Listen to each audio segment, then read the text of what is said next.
And as Crash plays with his yo-yo once again, I'd like to welcome everyone to today's stream. Hello everyone, GameExpert173, and once again bringing you more Crash Bandicoot 3 as per usual. Right, in the last part, we actually done quite a lot. We got through World 1, 2, and a part of World 3, and I did want to carry on World 3, but with all the deaths and stuff afterwards, I just sort of was like, actually, on second thought, I'm not going to worry too much about finishing off this world, but we will finish it off today, and we will be getting loads more worlds done as always, and to get this playthrough pretty much under wraps in time for some other stuff. And in fact, I have got some stuff planned just in case if we finish this playthrough early. But anyways, I just want to welcome everyone, tell you all to make yourself comfortable, and let's jump straight in. Starting in a level we actually finished at the end of last time, but I want to jump back into it for a special reason. We're going to go into level 14, Road Crash, because there was a certain little teaser that kept popping up that I actually want to show what happens when you use it. You've crashed a few parties before, but I never. And again, it is very creepy how realistic Cortex looks sometimes. You can see the wrinkles on his head above his eyebrows and just below the N. It's that weird. Anyways, Road Crash. So, this was the level we actually ended last time with. And, yeah, oh, I almost forgot what the accelerate button was, already off to a fantastic start. Now, what we're going to do this time is we're not going to finish the level. And you may remember that every now and then, this little blue bird showed up and would smack into a road sign. And I kept saying that was a teaser for things to come. Well, that's what we're going to do right now. We're going to actually follow what the blue bird does. And then we're going to see just what it was teasing. So it's coming up right here now. There's the little blue bird. There's the road sign. Crash into it. And, ooh! Cortex and his old buddy, Majora's Mask. Yeah, exactly. Majora's Mask and Cortex. A.k.a. Uka Uka. But yes, crashing into that sign actually reveals to us a secret level, which is Hot Cocoa. And also, what the... Why did I... What? From me saying the level reveals a secret level, apparently triggered my phone thinking that I said okay Google. Oh no, I just said it again. Oh god damn it. What the heck? No. Sorry, I don't need Google services right now. How did that make any sense? I'm not even joking. My phone just done the, I'm not saying it, but my phone just done the thing that I just described. And I won't say it because otherwise my phone will hear me and then do it again. But yes, now we're in the level Hot Cocoa. And it's this level, actually, that everyone complains, or starts to complain, that the jet ski, wet ski, whatever you want to call it, ski, controls are really, really bad. Or, like, at least bad in the Nsane Trilogy version. Because this is where everything feels really tight and awkward to control. And there are bombs aplenty everywhere. Like, everywhere, everywhere, everywhere. And you need to watch out. And then if you want the box gem, you have to backtrack as well. And that can be really, really annoying. So, yeah. Oh, damn, wait, what? Random Boy, you're subscribing again? What, dude, did you unsub? What the heck happened? Boy? You okay? Also, what the heck? My phone's kind of glitched out and the stream's gone completely dark for me. Hang on. What the heck's going on there? There we go, okay, right. It's probably because of the thing that was going on earlier. But yeah, Random Boy, what happened? You unsubbed? Or do you have another secret account that you haven't told me about? But yeah, how random. Or did you just want to sub again for that cool McDonald's jingle? Right, anyways. On with the level. So yeah, this is where everyone starts to complain that the mechanics of this thing here are not as nice. Because there are some really precise boxes, some really precise box moments where you really just want to be careful. And again, the hit detection in this game is already bad enough, thanks Crash Bandicoot Nsane Trilogy. So, you know, if you're running into these bombs, you're just going to be pulling your own hair out. In fact, you know what? I think I'm going to grab that checkpoint box first, because I did grab 10 boxes, and so, bearing in mind, yeah, I didn't have a checkpoint, and then you have these boxes here in between these bombs, and, you know, imagine me getting blown up there and losing those boxes. The only problem is that, now that I've grabbed the checkpoint box... yeah, for the McDonald's jingle. Okay, okay. But let's try and keep that jingle as fresh as possible with new subs. As much as that jingle hasn't really been played much recently. But hey-ho, it's still good. It's still a good jingle. And oh god! There we go. So see, that's why I wanted to grab that checkpoint. Because imagine me getting them 10 boxes and then I screw up like that. And then there's that box I got before the checkpoint. So I'm going to grab that now. And then I'm going to go for that box that got me killed, which is this one here. And this level is really, really open. So you really want to make sure you're looking around everywhere. There are 70 boxes in this level! What the heck? I didn't know you could bounce off of the islands and die. That's stupid. So yeah, you want to make sure you're looking around everywhere. It's going to be just like the the Who's What's It levels from Crash 2. The jetpack levels, there we go. The Who's What's It levels. That's what I'm going to call them now. Because that's what I was saying every time I played those levels and was scratching my head like, why is this a thing? Right. Princess Peach has now subscribed. Hey! Always an honor to be subscribed to by the Princess of the Mushroom Kingdom. That is awesome. Epic Gaming Boy. Hello. Hello, Epic Gaming Boy. Nice to meet you. Make yourself comfortable and I hope you enjoy the stream. Anyways, right. We also have these boxes here that are really annoying where they're placed between two mid-air nitros. And this is actually another annoying part of the levels. Is that if Coco does the little side twirl thing, you could end up running into those. So you really want to be careful there. And then we have a box here that is in front of two nitros on the end of a ramp. I think I'm going to save that one because maybe there's a nitro button that we need to hit. And then when we come back here, we have to get that box last. So I think that's what I'm going to do. I'm going to save that box for last. But yeah. And then there's a shark here. Watch out for the shark. These are, in fact, the same sharks from the underwater level, so they respond the same way. It's just, you know, we can't spin them this time. So, because we can't spin them, just running into them as Coco is enough to get you killed. Especially if you don't have Aku Aku on you. So now we get this, and then we want to spin around. There's a box here. So now what we want to do is run into this box, but twirl this way. Because if Coco twirls the other way, guess what the game's hit detection automatically does? Makes it so you run into the nitro box, and that counts as a hit, and you die. And remember, dying is no good in this game, because we only have, 12 lives to spare, so I must have grabbed an extra life somewhere, without realising, or maybe I grabbed 100 But yeah. I went to see Christopher Robin at the movie today. Oh, is it good? I haven't been to the cinema in a while. Cinema, theatre, whatever you want to call it. You know, there was actually, there was recently a word. Oh no, what was it? This isn't recent actually. This is quite, yo, another sub. Snuggly Bean subscribed. Hey, thanks for the sub. Wow. I guess everyone just wants to see the McDonald's jingle tonight. And they're all subbing.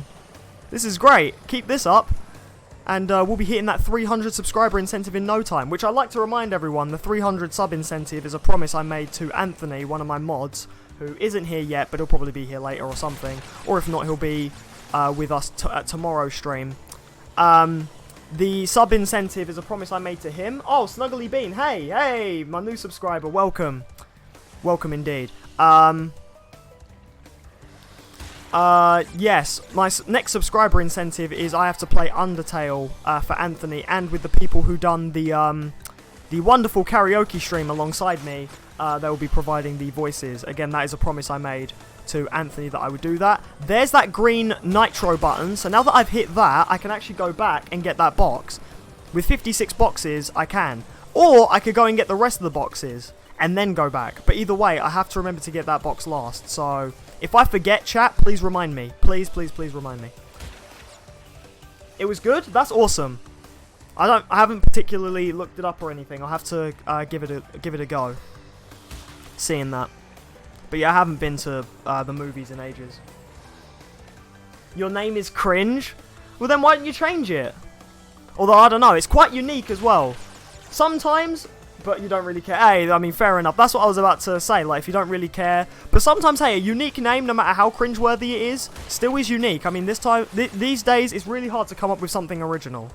It really is. Because there's always someone out there who's going to have the same idea as you, or the same name, or something like that. And then you're like, oh my god, he stole my name. But then it's like, but you both just had the same wonderful idea at the same time, or maybe even at different times. Like, I recently discovered there is another Game Expert 173 out there. And I was completely surprised. But at the same time, I was like, well, hang on a minute. It's bound to happen. Someone else is going to think of the name at some point. Although the thing about my username is the reason why it happened was kind of because the original name I wanted was taken. Because when I originally came up with the name, it was originally going to be Game Expert 123. and then what happened was this actually had nothing to do with YouTube. This had to do with PSN. So the very platform I'm playing on right now is the reason why I have the name I have online. And when I was making my my YouTube name, well, not YouTube, I'm sorry, let's start that again. When I was making my PSN name, I wanted to be called GameExpert123 because 123 was way more memorable than 173. And then what happened was I jumped into a bomb and died, and so YouTube was like, well, you're gonna have to settle for something else, otherwise, yeah, we can't reincarnate you. No, I'm just being stupid. No, what happened was PSN, basically, it was like, this name is taken, and I'm thinking, but how? Like, the spelling was quite unique, although actually no, because the Game Expert name with the capital X and the capital G, actually, funnily enough, comes from a brand of gaming cases, funnily enough. In fact, I still have my Game Expert case for my DS, so yeah. Why, hello, JC, and everyone on the stream, how are you doing? Hey, Steven! Hey, man, how you doing? How you doing yourself, dude? Thanks for coming out, and oh, that's how we get that box! Yes! Perfect. Perfectly done. Yeah, Steven, how you doing, dude? And in fact, yeah, how is everyone doing? Let me know how you are in the chat. But yeah, so when I was coming up with the name, what happened was yeah, it said 173 was taken. No, 123, sorry, was taken. And so I, one of the first suggestion, actually, because there were all kinds of weird ones. You know when, like, they give you, like, really dumb suggestions, and some of them are even, like, different to the name you originally wanted. Like, the suggestions can be quite good. Like, sometimes they'll give you something like, oh, how about instead of Game Expert, you're Gamer Expert? So they add an R. Or sometimes one of the suggestions is, why don't you call yourself Game EXP? So, like, XP for experience. Did you watch Way Below? Oh, damn it, I knew I was forgetting to do something. And, oh, man. But I did look up a bit of Rainbow Kingdom. I watched, like, the trailer for it. I wanted to see what it was. But, yeah. Hey, you're good. That's excellent. I'm good too, dude. Thanks for asking. Right, I need to dodge this shark, because the hit detection could make me run into it. Hey, all 70 boxes. There we go. Right, now I believe we need to find where that see-through box is with our box gem. And remember, once you grab the box gem, if you die, it actually doesn't matter too much, because the game saves that you got the gem. Oh, in fact, the box is over there. But there we go, all 70 boxes. Let's go claim our box gem now, and then we are done with this level. So yeah, it was 123, and then one of the suggestions was 173, and it kept the original spelling, which was something I really liked. Because I didn't want anything, I didn't want the lowercase either. I didn't want it with the lowercase spelling. And so, yeah.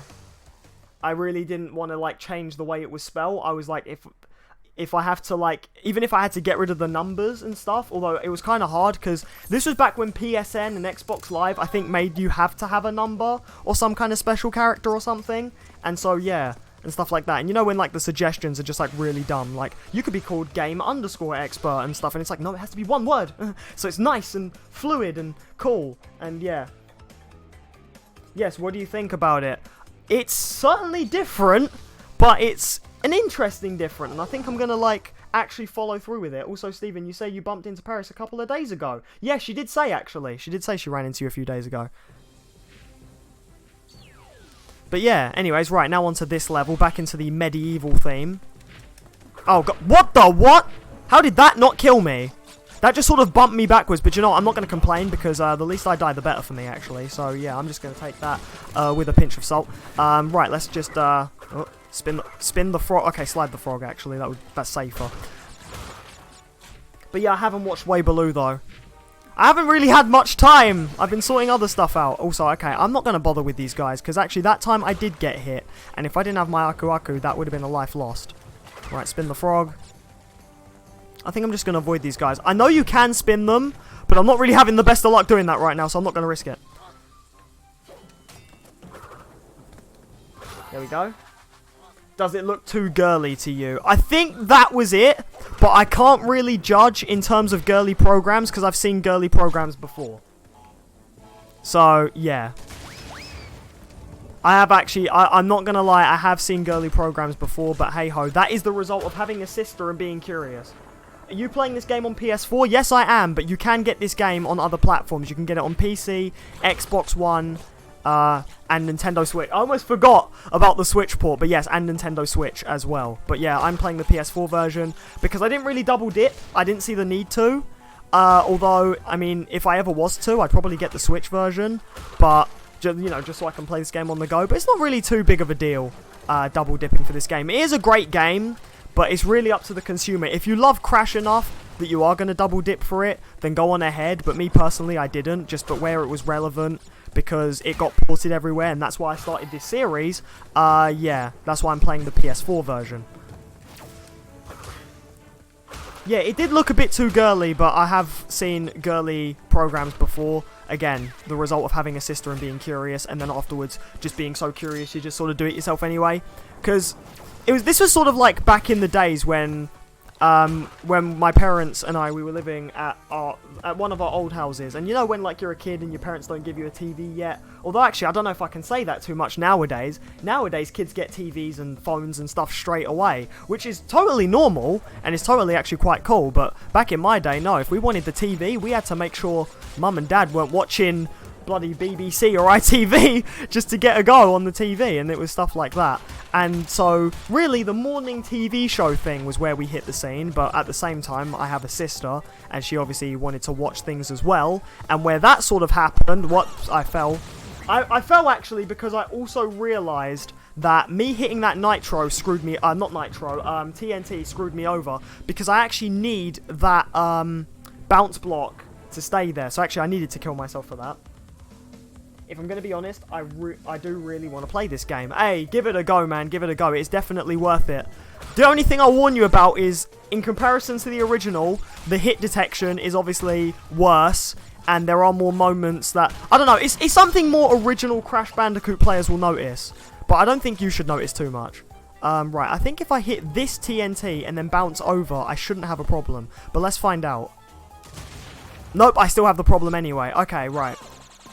Because I need to keep that that bounce crate there, but I'm not sure how I do that, because I need to get around, and they kind of remove the 3D axis in the Crash 3 bonus ones. Something that I wish they did in the 1 and 2 bonus rooms, but yeah. You're not the Peter Griffin account. Well, no one ever said you were, but okay. But yeah, like back in the days when like the TV was just a living room thing, because, you know, the living room was where you went to basically just live and chill and stuff. Sharing the TV was a thing that we did, and I'm really wondering how you do this. Oh, God. Okay, wait, I might need some suggestions from my good pal Daniel in the chat, who always helps me with the Crash stuff. How do I get past this? Do you like The Incredibles? Of course, who doesn't like The Incredibles? I love The Incredibles, they were great. Right, how do I actually, Oh, God, okay. Do I slide? Oh, wait a minute, I'm such an idiot. Oops, okay, no, jump over it, yeah. I just realised, we have a double jump. I'm thinking of Crash 2 for some reason. This is what happens when I play other games for like a whole week, and then I come to stream, and then, yeah. Family Guy Back to the Multiverse is the best game. Well, I'll have to formulate opinions on that when I play it, because I want to play that game, I just haven't found it yet. So, yeah.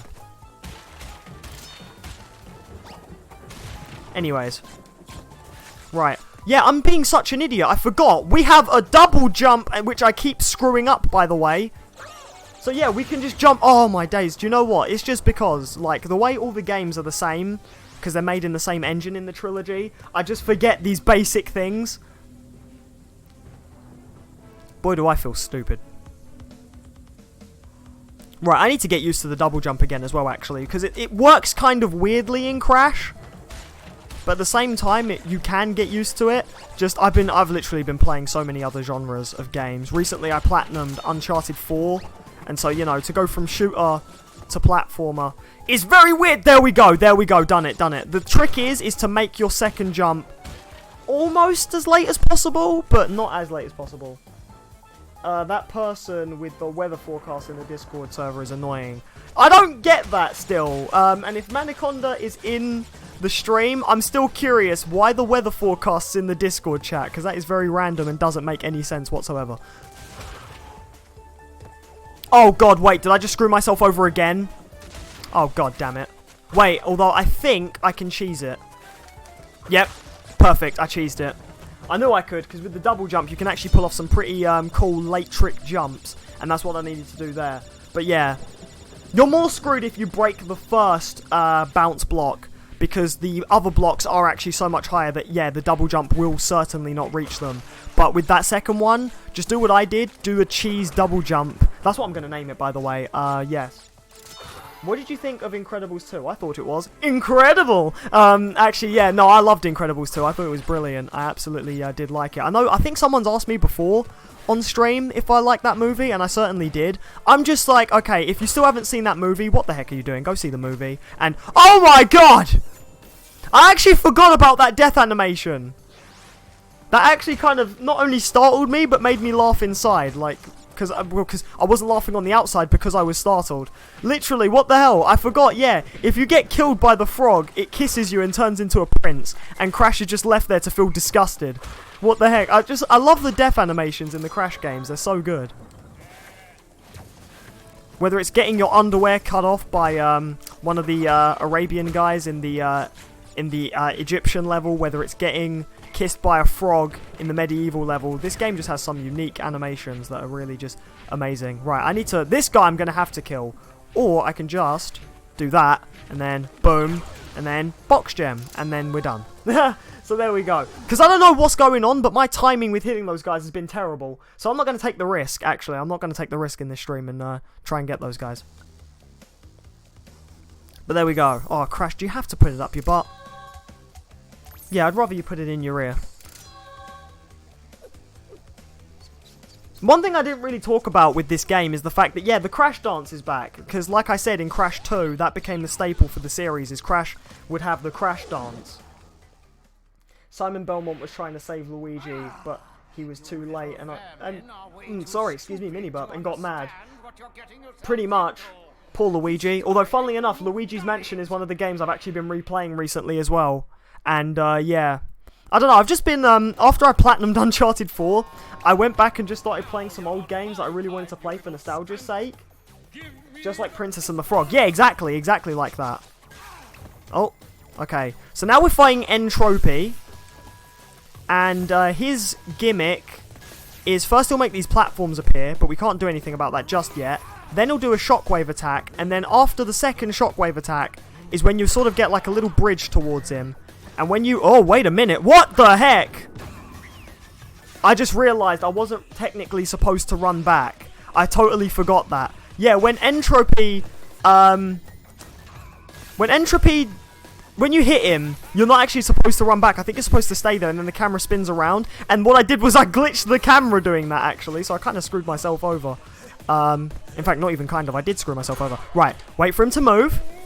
And then the camera flips round. There we go. Hey, Slumpy, how you doing? It's been a while, dude. How are things? Oh, God. Okay. Oh, right. But I'm not going to lie. Entropy's not that hard. In fact, he really is not that hard. He's making the pathway for you.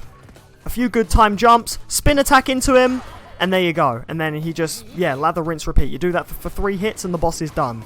A lot of Crash 3 bosses really aren't that difficult. Just be careful with his missiles. I think the ones with the blue trail go over you, and the ones with the orange trail stay on the same level as you. So you have to jump over the orange ones, but don't worry about jumping over the blue ones. Run around, make the blue trail get confused, and then, oh god. No! What? I mashed X! Why? Are you serious? I mashed X and Crash didn't double jump. Oh man, what is with me and always failing at the final hit of a boss? It's just something I always do. It's something that like always exists in my life as playing video games. Alright, I have a 30-second stream delay. Makes sense YouTube. Oh, okay. That's weird, because I haven't used any sort of delay system on YouTube since trying to stream E3, and God knows we know how annoying that was, because everyone was streaming E3. So, yeah. Right, okay, do you know what? I'm just going to do it one platform at a time, because otherwise, yeah, I will... Oh my god! What the heck happened there? Crash sort of, like, duck and rolled back and didn't hit him. And then afterwards he did, and it's like, I don't even know. Right, so yeah, remember, with the orange ones, jump. With the blue ones, don't jump. A well-timed double jump will save you in that instance. And yeah, again, the double jump, oh man, is so useful. It's really, really useful. It's something I wish that was implemented in the other Crash games, but obviously where this is an Nsane Trilogy, yeah. Right, double jump here, and then, oh, get him! Oh, that was a bit late. Because yeah, one thing that will happen is his time for when he's like downed will decrease each hit. But it's fine, I got him just at that last second, and we defeated him, and we earned ourselves the Tornado Spin. Another ability for Crash's arsenal, where if you use the spin attack, you can actually mash the square button and do an endless sort of spin that kind of gets you a lot of distance and is really good for speedrunning, but we'll get into that later. Wait, in the direct turned into a Goldie, or I'm pretty sure you mean Ghosty. It could be Luigi Odyssey kind. I mean, I guess so. Although I wish that sentence made more sense. But, you know, also correct. But right, there we go. That's that world done. I wonder if I can actually demonstrate that. Yes, I can. So that's the tornado spin. What you do is you slide, you jump, and then you mash square, and you can actually cover a lot of ground. Much like that. Obviously, try and get better with the timing. I'll try as well and get better with the timing with it. But there you go. That's what it should look like perfectly if you pull it off. But yeah, there we go. Right, on to the next world, the Egyptian theme world. And now we're going into this area, the Sphinxinator, which I think actually does make use of the tornado spin. Check backwards, because there are some boxes here actually. I remembered that. And also, well, I would have done that anyway, because it's always a thing in games where you just have to straight away think, oh yeah, I wonder what's against the camera. And stuff like that. That looks like a cool move. It actually really is. A lot of the moves that Crash embraces in this game are really cool. In fact, I wonder if I'm supposed to use the tornado spin to get to that area. Wait, slide, double jump, tornado spin! Nope, okay, so I can't reach that area. But yeah, there you go. Or maybe I can, I don't know. Princess Peach, I don't like Matteo or Luigi. I love Waluigi. Okay. Well, I'm sure Matteo and Luigi feel exactly the same. Right. So yeah, it's actually a pretty fun move to pull off. And yeah, I like a lot of the moves Crash gets in this game actually. I think they're really creative, and funnily enough, they do carry over to some of the later games, because after Crash 3, there was actually 2 more Crash games before the series went into complete bad games all around mode. There were 2 games, one of them that didn't do quite well, and one of them that did fairly alright, and actually, in fact, people consider this the last good Crash game. There was Wrath of Cortex and Crash Twinsanity. Crash Twinsanity being the game that everyone thought actually did pretty good, and Wrath of Cortex being the game everyone thought was actually pretty bad. JC, you should do the new PS4 game that's coming out soon. Are you referring to Spider-Man PS4? Because that's already something that's well on the list. So yeah. Oh god, why does Crash? Why does it? Oh, why? Just why? I can't even get my English out because of how stupid that failure was. Do you know what? There we go. Yes, pulling off those shortcuts like a pro, literally. Oh god. And then dying afterwards. Matteo is Mario's ripoff. In fact, that's exactly what I was thinking of. Matteo is bootleg Mario that you buy for £1 or $1 at a cheap second-hand store. Super Matteo Bors. That's B-O-R-S.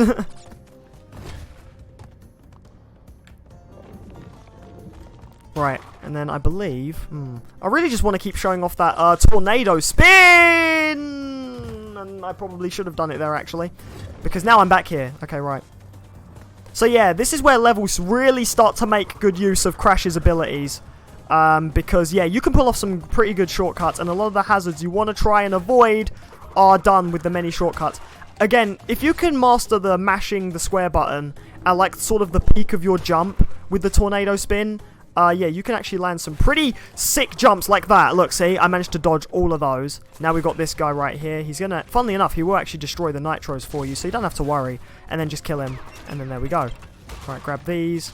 I don't know why, but this area here makes me really paranoid, because I feel like, when you look at how shady this ceiling is, it feels like the ceiling can crash on you at any time. Hey, Xavier, how you doing?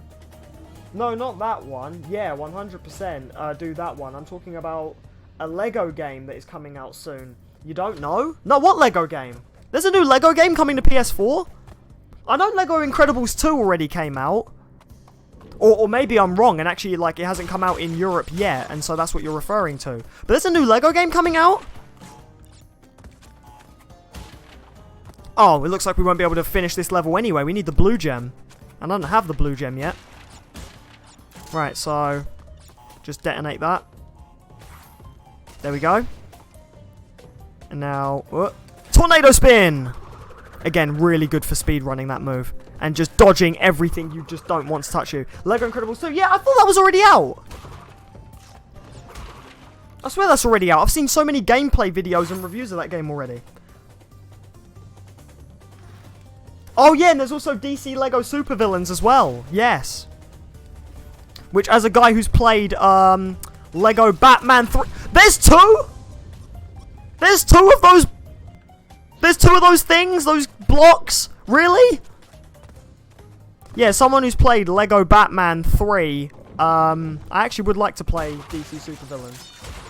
Oh, that's what I meant. Oh, so you... Yeah, okay. Because I was wondering, I was like, wait, like, Lego Incredibles is already out. Like, I swear it's already out. I've seen so much of that game already that if it's not out here, it's out everywhere else, and it's been delayed here. It kind of sucks sometimes when stuff like that happens. And that has happened to quite a few games in this country, not gonna lie. Although, I've also heard that the opposite has happened to other countries, so I guess it's just, you know, a neutral thing. Because sometimes, like, I don't know, that it's kind of weird. They try to translate games to English British and English American, and so what happens is that sometimes it takes time for European versions to come out, and also later the American versions, or the other way around. It takes longer for American versions to come out rather than European, and so that's why I thought, yeah, when you were saying, oh, you should play Incredibles 2, the game that's coming out soon, I thought you meant it wasn't out yet in Europe, because I've certainly seen enough of it everywhere else. I had a cream cheese sandwich today. Ooh, lovely.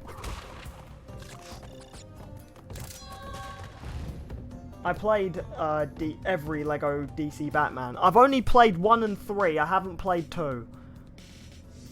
I would like to play 2 though. Although actually, I don't know. Have I played 2? I kind of can't remember if I've played 2. Right, detonate that. Oh god. Make sure there's no box above them too. There we go. Right. There we go.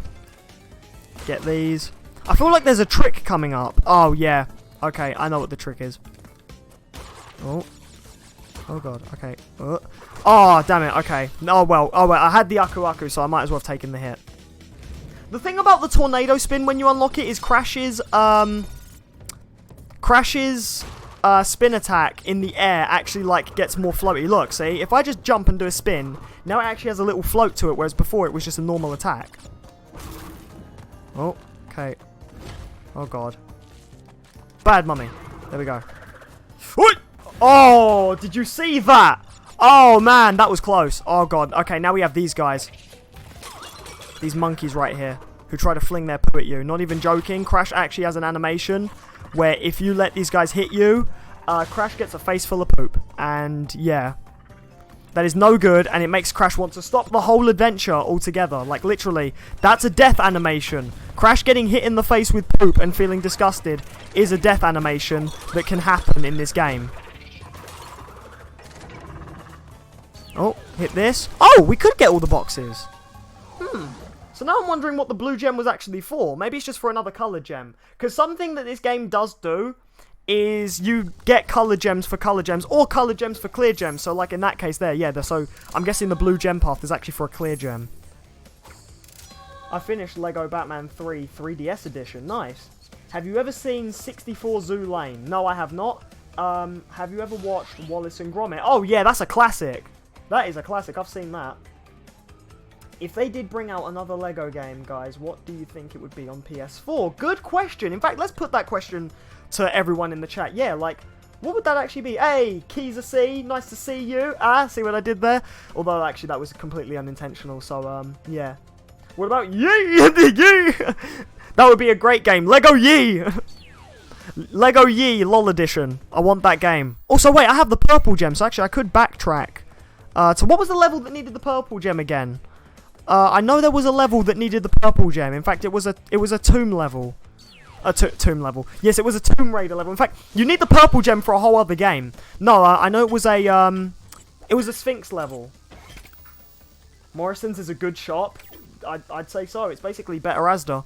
How about, do you know what? Now that people have said Wallace and Gromit, how about a Lego Wallace and Gromit game? That's my answer. When are we going to get one of those? And also, I don't know why, I kind of would like a Lego Simpsons. Because they've kind of shown that, in a way. They've made, in Lego Dimensions, you can play a Simpsons level, and you can get Simpsons figures for, you can get Lego Simpsons figures. And so I'm kind of wondering, when will we actually get a Lego Simpsons game? Could they make the Lego Simpsons game the remake of Simpsons Hit and Run? Now that's what I want to see. A remake of Simpsons Hit and Run in Lego. That would actually be hilarious. Although I think if people wanted a Simpsons Hit and Run remake, I think they would just actually want a full-on Simpsons Hit and Run remake. I don't think they'd want a Lego version. Although I feel like they would be cheap and make a Lego version just to say, oh yeah, we had to remake it but make it different. Now I'm kind of trying to check this level here to see if this is where the purple gem is, because this level actually has 2 gems we can collect. But I'm trying to figure out where the purple gem is required. I believe it's this level. There should be Lego Family Guy. How did I know you were going to say that? I knew you were going to say it. That's why I didn't think of saying it either. And that's what I kind of said about Lego Simpsons. But yeah, I had a feeling you were going to mention Lego Family Guy. Also, not a bad idea, though. They can just do anything with Lego. What about Lego Scooby-Doo? Oh, good idea. Good idea. Lego Scooby-Doo, where you must solve mysteries with your various Lego crafting and building skills. That would be a brilliant idea for a game as well, actually. I would very much like that. That's the thing, though. Again, with Lego, you can just do whatever you want, because there's so many sub-genres that can fit in the Lego category. Basically, if there is a genre or a theme, it can be turned into Lego, is basically what Lego proved back in the day when they made Lego Star Wars, Lego Harry Potter, and all the other Lego games. In fact, Lego Dimensions proves that theory, because in Lego Dimensions, we have everything Lego. We have Lego Doctor Who, Lego Simpsons, Lego The Flash, Lego Arrow, just Lego everything. Everything is made of Lego. And so, I guess, yeah, like, it would be quite cool to see a definitive Lego Family Guy. Maybe, yeah, oh, in fact, you know what, you mentioned South Park. Lego South Park. Just, you know, be prepared for it to be an 18 because of all the stuff South Park basically is. Or a 16, rather, because nowadays I know 18 has to have something a bit more gritty, actually, for it to be an 18.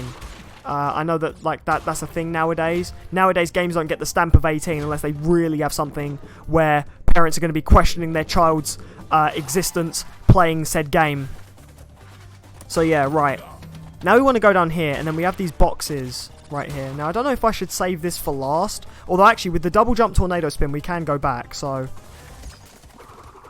Right. There is that low roof there to try and, like, stop you from using the tornado spin, but you can still cheese it. Just sort of hold the analog stick forward as you go. Crash will make that jump, no problem. Right. Now let's get this guy. Gotcha. I have a level 2 Aku Aku. I'm really actually happy about that. I'm going to try and keep that for as long as I can. I don't really like South Park. The jokes aren't funny to me. I think it's okay, just now it's a bit too repetitive. Lego SpongeBob. Yo, agreed. Agreed, hands down. Especially because SpongeBob SquarePants, the movie, the game, was one of my childhood games. I'm still trying to find it on an emulator or something so I can play that again. Just because, again, I'm currently in this... I don't even know how it started sort of mood where I've just been playing really old games. I found, and I'm so happy about this, and I'm going to stream this one day. You guys have absolutely no idea and no choice. But I'm going to do this one day. I found Tom and Jerry War of the Whiskers, and I'm going to stream it, because that is the first game I ever played. Not ever owned, ever played. I can't stress that enough, because people always get those two confused sometimes. Because when I say about the first game I owned, and I say Mario Sunshine, people are like, oh, so it was your first game. But it's like, I don't know, I have two different types. I have first game I played, and first game I owned. And so... yeah, I found Tom and Jerry War of the Whiskers, and I was so happy when I did find it, because that is the first game I played back in the way days when I had to get my cousin to basically show me what gaming was, and because my parents didn't buy me consoles at that point yet, but they did afterwards, because trust me, every time I went around my cousin's house I begged for something, because he had pretty much everything I would have liked to have owned as a child. Right, now we can get this checkpoint box, and that basically saves everything we need, which is good. Now we need to backtrack a little bit more, make sure we haven't missed any more boxes. Oh my goodness, I've got one. You're gonna hate it or love it, but it's... Oh boy, what is it? If you're saying I'm gonna hate it or love it, that makes me both paranoid and excited, so why not? Just rip off the bandage, Steve, and tell me what it is. Oh god, please tell me it's not Lego Frozen. I do not want Lego Frozen in my life. I don't even want Frozen in my life. I don't even like that Frozen is going to be in Kingdom Hearts 3. I cry every time. Okay, right, let's keep backtracking. Oh! I should have probably tornado spinned to make that jump. Sainsbury's, Tesco's, and MS. No, oh sorry, and M&S, Marks and Spencer's.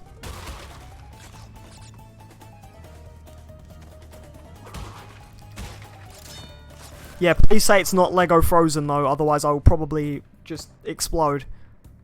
It's already bad enough that Disney is practically taking over all entertainment media and is putting their name and staple on everything. Although, Kingdom Hearts was Disney anyway, and that made sense, but then the day when they showed that there's going to be Frozen in Kingdom Hearts, that E3, I don't think I've recovered yet from that reveal at E3. I don't think I've actually fully come to terms with that.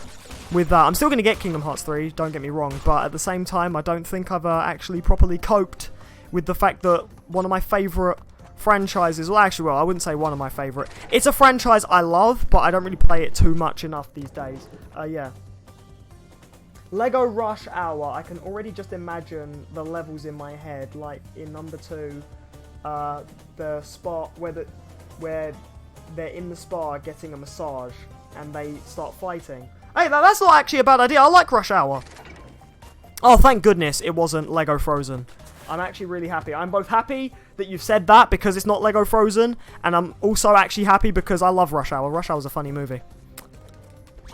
Okay, there we go. Got through that. How about Lego Toy Story? Yes. Yes, Lego Toy Story would actually be a really good thing. And that kind of makes sense because Lego is a toy and you're playing as toys. So that would just be, whoa, that would be Toyception.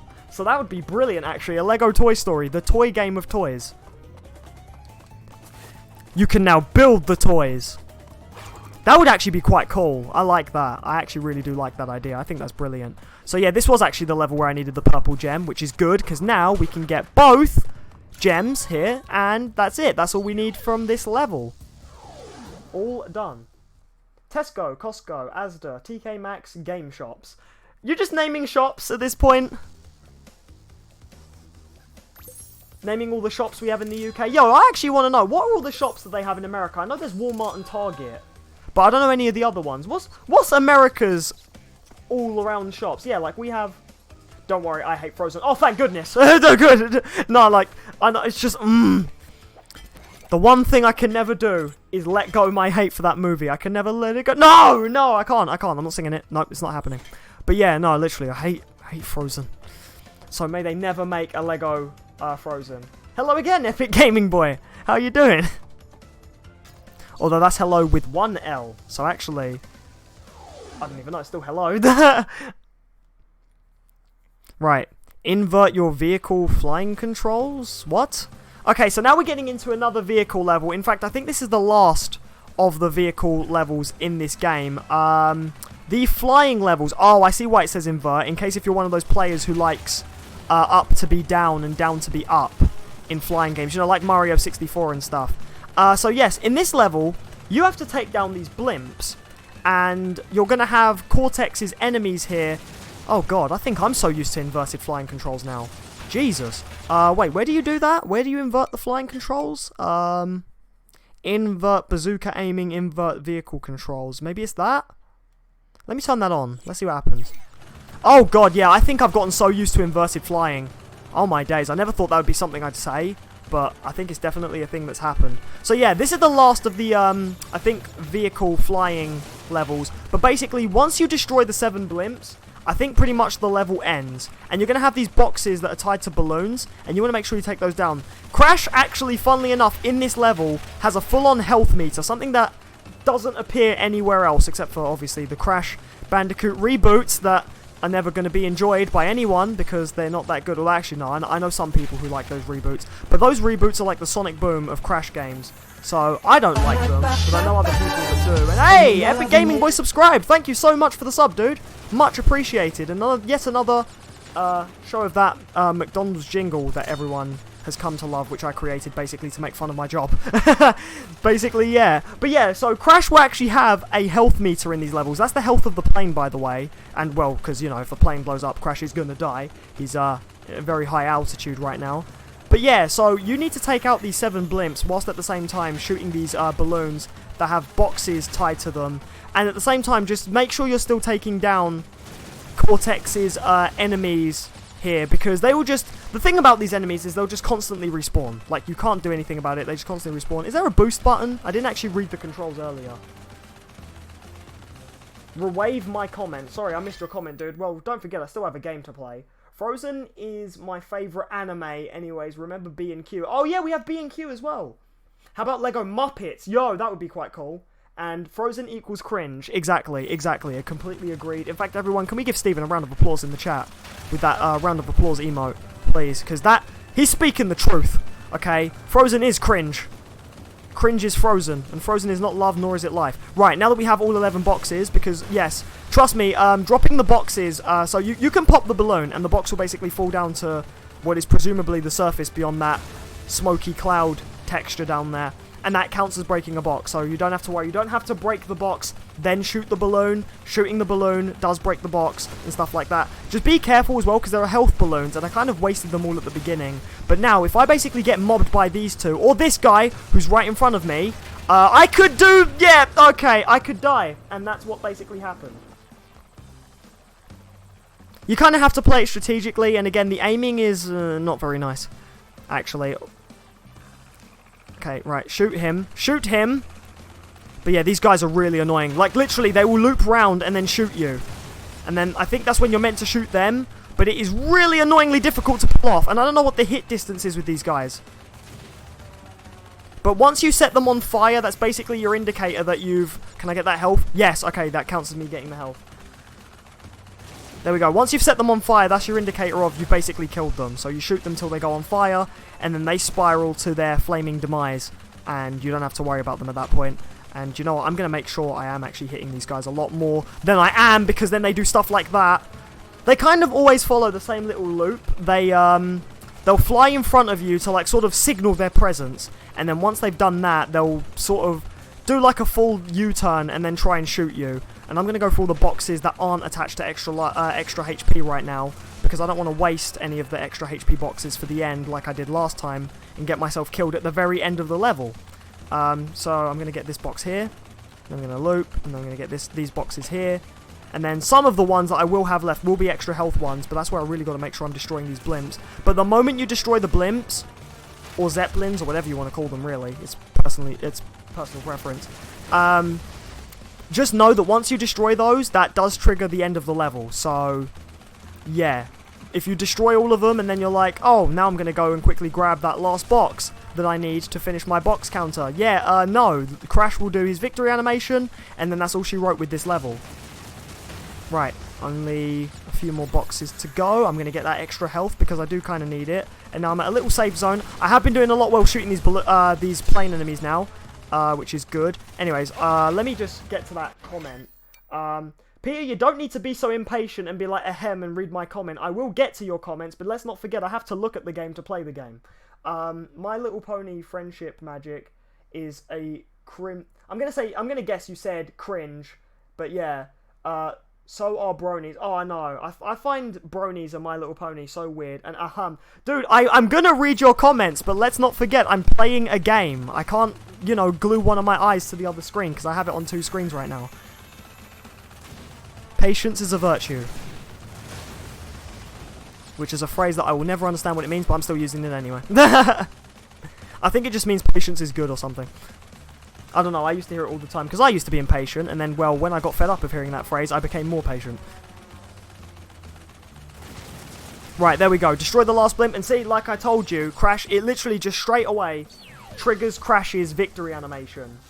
And once that happens, you can't get any more boxes, and so that is the end of the level right then and there.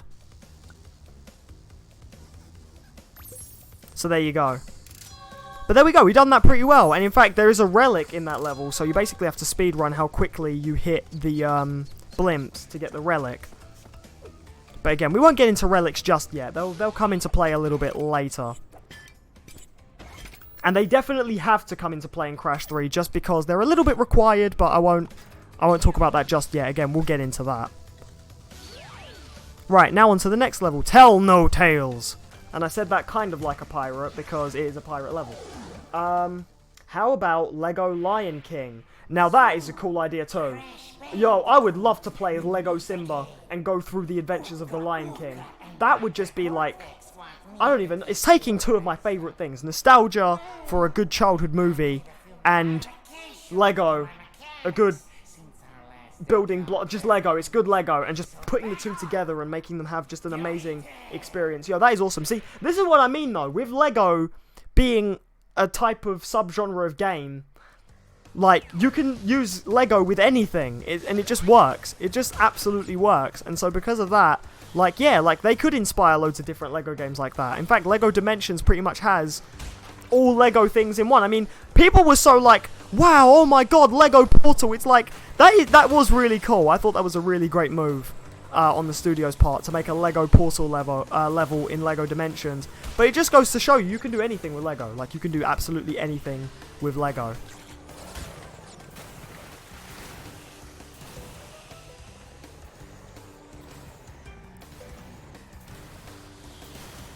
Gee, oh, god damn it. I was trying to get that box. I went a little bit silent there because I actually had a feeling. I was like, I'm going to get hit. I'm going to get hit. Like that. In my head, I was just sort of like, I'm going to get hit. I'm going to get hit. I'm going to get hit. And then I got hit. Peter Griffin should be an Echo Fighter for King K. Rool. No.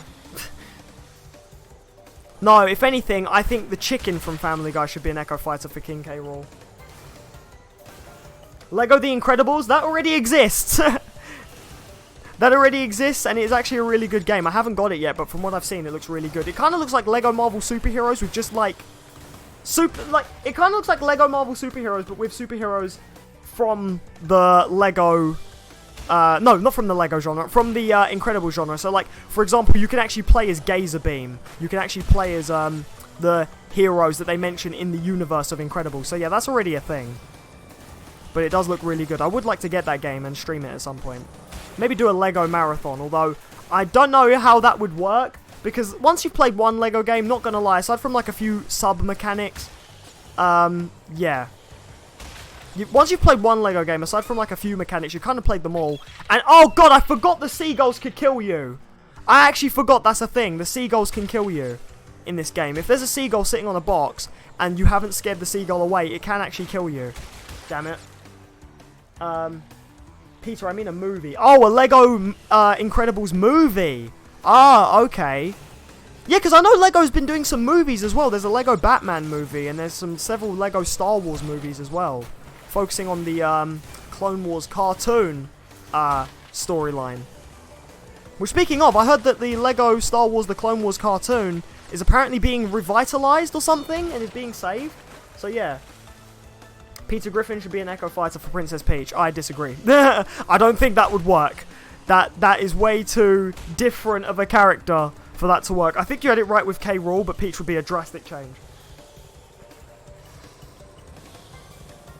But yeah, no, a movie. That would be a thing, but then what would they do? They'd kind of have to use they'd either have to retread the Incredible story, or they'd have to make up their own unique storyline or something. Maybe actually, do you know what they could do? That would be a quite cool idea. Make a Lego Incredibles movie that's set after Incredibles 2. That would actually be quite cool. Although I think if they were going to make a movie set after Incredibles 2, they would just straight up blatantly make Incredibles 3. So, yeah. Hey, what about Lego Kung Fu Panda? Yes! Yes, I like that. I like that idea a lot. Lego Kung Fu Panda. Yes, I would buy that. I love Kung Fu Panda. I think it's brilliant. I would definitely want to play that. I think there's already a Kung Fu Panda game out there, but just add a bit of Lego to it and mwah, done. Golden. It's like a recipe and a match made in heaven.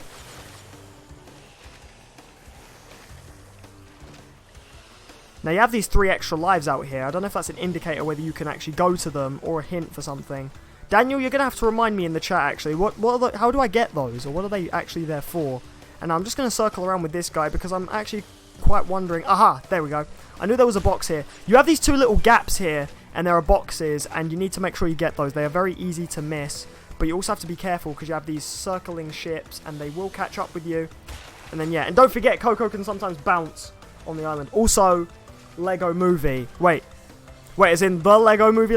Well, I know Lego Movie's going to get a second movie, actually, Lego Movie 2, and it's set after the aftermath of Lego Movie 1, and I find that hilarious because I thought Lego Movie 1 was funny because of how it tried to take itself seriously, but at the same time it knew what it was. It knew it was a comical movie about Lego, and now the second movie is a post-apocalyptic genre movie set after the aftermath of the first movie, and that just had me laughing just completely.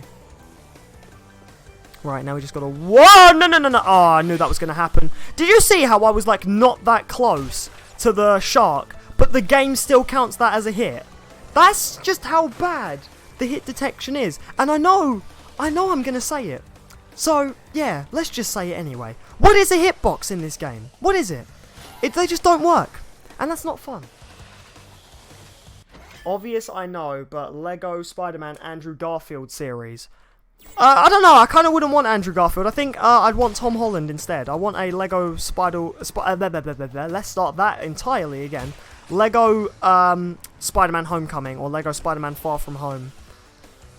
Which, by the way, Spider-Man Far From Home, aka Spider-Man Homecoming 2, aka Tom Holland's second solo Spider-Man movie, is under production if you haven't seen, and my god does it look good. I mean, from the set photos that people keep leaking online, it looks good. Not that we actually have any footage yet. Of course, we won't be getting any until we get the Infinity War Part 2 stuff. Well, Avengers 4, we know it's not going to be called Infinity War Part 2. But we won't get any footage of a second Spider-Man movie until we get confirmation of Infinity War Part 2, Avengers 4. Because, you know, they kind of need to explain how everyone comes back. Also, there's this extra life here underwater. And I'm just like, what the heck? How do I get it? You can't go any deeper, and the life won't submerge above the water, so... Broken extra life? Right, now when we get to here, I think there's like a split here, so we kind of need to make sure we get both sets of boxes. Ugh. Excuse me for that yawn. Absolutely terribly sorry. Lego Shrek, yes. Peter Griffin versus Homer Simpson, yeah, that is already a thing. There's the Simpsons and Family Guy crossover episode, and it did end with a Peter versus Homer fight. Just because, why wouldn't it? It kind of, most people have always wanted to know, in fact. Again, Lego Simpsons for me. I kind of would like to see what Lego does with the Simpsons, especially as we've kind of already sort of got it. There is a Lego Simpsons level in Lego Dimensions. That was a close one. That was a very close dodge. But yeah, there's actually already something like that. There's a Lego Simpsons level in Lego Dimensions, and I kind of would like to see that fully fleshed out. Like, I would like to see a fully Lego Springfield, and I would like to see a fully fleshed out Lego Simpsons with full-on Lego gameplay. And again, if it becomes a obligatory hit-and-run remake with free roam and stuff, I wouldn't actually care, but I feel like they would do something unique with it, create some kind of goofy scenario for the Simpsons to be in. Stop talking about Lego. It's an interesting subject. It's more interesting than Family Guy. But anyways, yeah. Lego King Kong. That would be awesome in my opinion. That would be quite cool too. And a giant gorilla. They reference King Kong in a lot of Lego games, funnily enough. Because there's a reference, I think it is in Lego Marvel. I didn't show it off in my Lego Marvel playthrough, but then again, that wasn't a 100% playthrough entirely. There's actually a level you can go to, I think, in Lego Marvel, and you build like a giant gorilla, and he actually grabs someone, and takes them all the way up to the top of like a skyscraper, and that is a King Kong reference. I know there are King Kong references in Lego games, but a Lego King Kong would actually be quite cool to explore those jungles that they went to in the movies and stuff like that. You know what else would be good? A Lego Godzilla movie, also with a Lego King Kong and Lego Godzilla sequel. That would be good. The Simpsons movie 2 is coming out soon. There's going to be a second Simpsons movie? The last one was like how many years ago? Wasn't it 8 years ago? 2010, I believe it was. I used to think that the Simpsons movie was like 2014. But then I was surprised and utterly shocked to realise that it was actually earlier than that, and then it made me feel really old because I remember that movie like the back of my hand sometimes, as well as the Lego Sponge. Why did I say Lego? Now that all this talk about Lego has just got the word Lego ingrained in my brain. No, as well as the SpongeBob SquarePants movie and the SpongeBob SquarePants movie sequel. Lego James Bond. Jesus, this is just what you can do with Lego. It's just you can make so many sub-genres with it. Right, there we go. Box gem, crystal, all boxes, done. There we go. And we've managed to go through the entire Lego subgenre. Yeah, I remember that, JC. In Lego Marvel Superheroes, you do that challenge for a gold brick. I knew it! I knew it was in Lego Marvel Superheroes. Yes, I knew I wasn't wrong there. Thank you, Stephen, for basically confirming that to be true. I didn't get to show that in my playthrough because I think it was one of the side levels.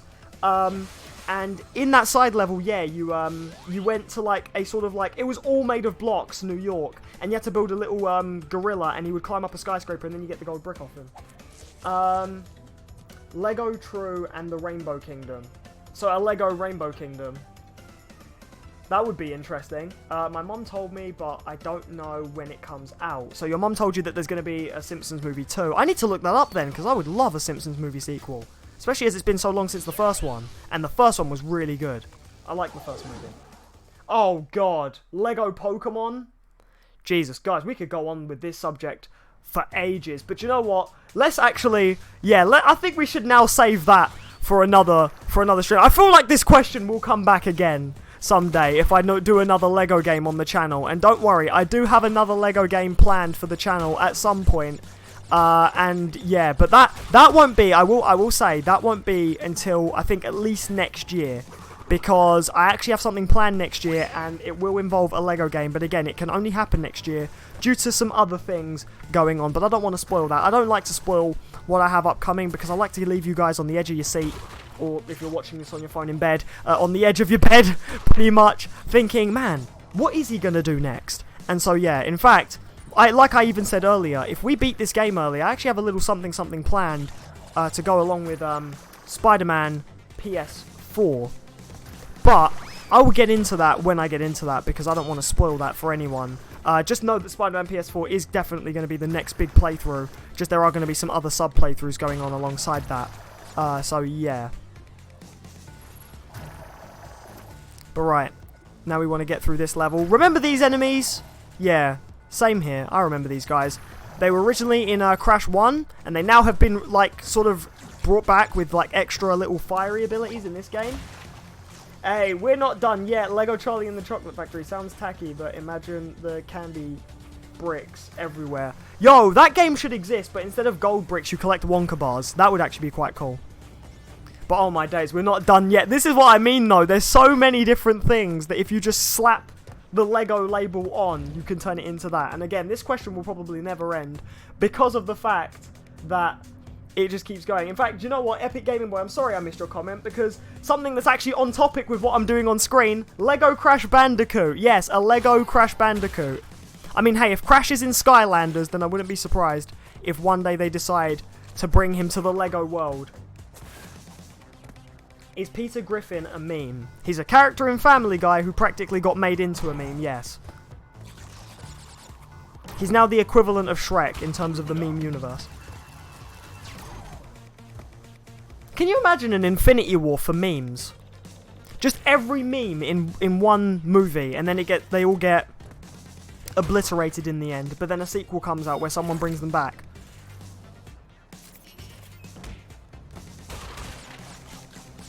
But yeah, at least you kept your Lego game consistent with what's going on screen, Epic Gaming Boy. Much appreciated right there. Although, no, this is actually hilarious, all the stuff we're coming up with right now. And I didn't realise you could do that.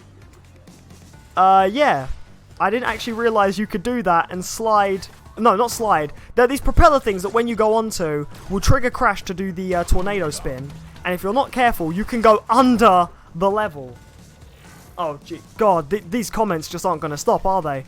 I might as well just I might as well just label this part. Let's stream Crash Bandicoot 3 Part 2, the Lego question. Or the building blocks of the game or something like that. Now, I think you actually need to mash the tornado spin button to get up there, but yeah, and then we have these enemies here, these sort of like hedgehog porcupine things that just sort of open up and then they close. You can jump on them when they close, but when they actually have their spikes out, what you're supposed to do is spin them. Now, with these guys, oh yeah, we can spin these guys, okay. Because these guys are quite fire elemental enemies, so I was worried if you couldn't spin them. But yes, I do agree, a Lego Mario Kart or a Lego Racer. Because we haven't had a Lego racing game in years, actually. In fact, the last Lego racing game, I think, was Lego Racers 2. All thanks to me. No, only joking. In fact, I don't even know. Wait, who actually started the Lego topic in the chat? Own up now. Put your hand up right now.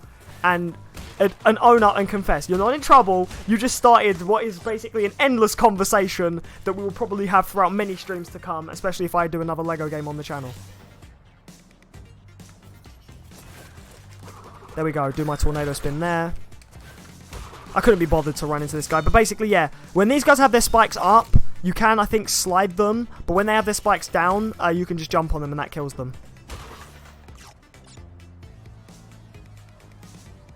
True has blue hair, right? What? Okay, now we want to... Oh, God! Me remember... Sorry, oh, it actually was you! Aha, Steven! No, it's because when you said no, only joking, I thought you were joking about you being the one who started that, but it was you.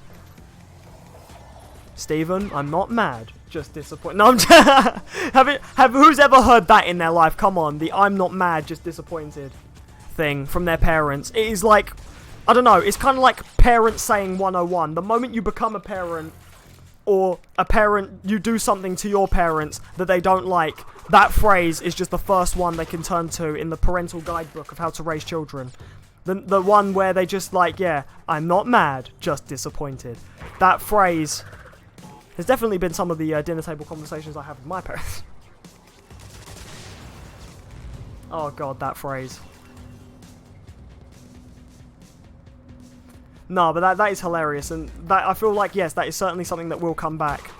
Right, so one thing I like about the Crash 3 bonus rooms is, yeah, you have these little hint panels sometimes. I mean, it is quite obvious sometimes what you need to do, but in case if sometimes you're a little bit forgetful of what you are supposed to do, you have these little signposts here, which actually represent the power-ups in the game. So obviously this one means double jump, and then the twirly one means tornado spin. So double jump, tornado spin, and that's how you get across there, like that, and then that's how you do that. I like that.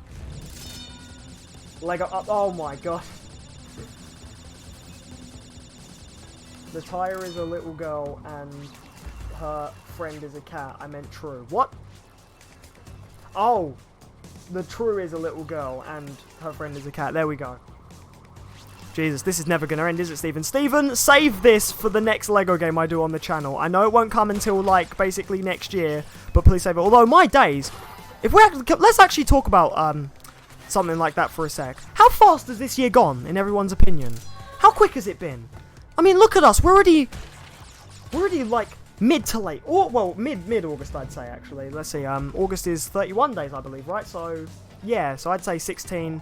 Well, 15.5 would be the half, but 16 is roundabout near enough the half. Lego the Last Enderbender. Okay, I'm done now. So many laughing faces with that. You better be done, Steven. Good lord. There's so many things that could be said with this genre, but please save them for a Lego theme stream. I want you to put all the... Do you know what? I want you to write all of these down and see how many lines you take up on a page in a book. I just want you to do that now. Does time ever even exist? Exactly. Totally fast, I agree. Yeah, I mean, come on, man. Look at it, man. Like, what the heck? It's been so quick. Like, we're literally like... Again, like, So it wasn't that long until I'm gonna jump into what is up with my tornado spin for a start. No, I'm gonna jump into this subject because it is something that's coming out. But like, it wasn't that long ago that like 2 years ago, Spider-Man PS4 was announced as Project Spider-Man 2017, and then it got delayed to 2018, and then they got revealed that it was going to be a September release, and here we are, close to that release, so very close to that release. And, like, it's just been so quick, and I do not know why my tornado spin isn't working, because you're meant to bounce on that propeller, and like I said, the propellers trigger Crash's tornado spin move, but for some reason, it just keeps flopping every time I get to the last box. Lego Hunger Games, Lego Spyro, okay, that was my last one, promise. You better, man, I'm holding you to that promise. I wish there was a pinky emote in the chat, then I'd say pinky promise, but yeah. Right. There we go. Take that guy down. Right. Can my tornado spin just work, please? Like, what is actually going on there? It's not working. I'm mashing the square button to do my tornado spin, and Crash just sort of flops back down. Unless I'm getting the timing wrong, or maybe you're not supposed to mash the X button, the square button. But I don't know, because like, look, every time I do the mash of the button, it works. Maybe I should just try jumping it. And especially because if you don't mash the square button, Crash will stop doing the tornado spin mid-air. So now I'm just really confused as to what to do. Because I'm always going to die to that bottomless pit. And I'm not getting a game over to that bottomless pit just because my tornado spin's not working. Right, come on. We're going to do this. Really? The nose at the back of that little robot thing is what killed me.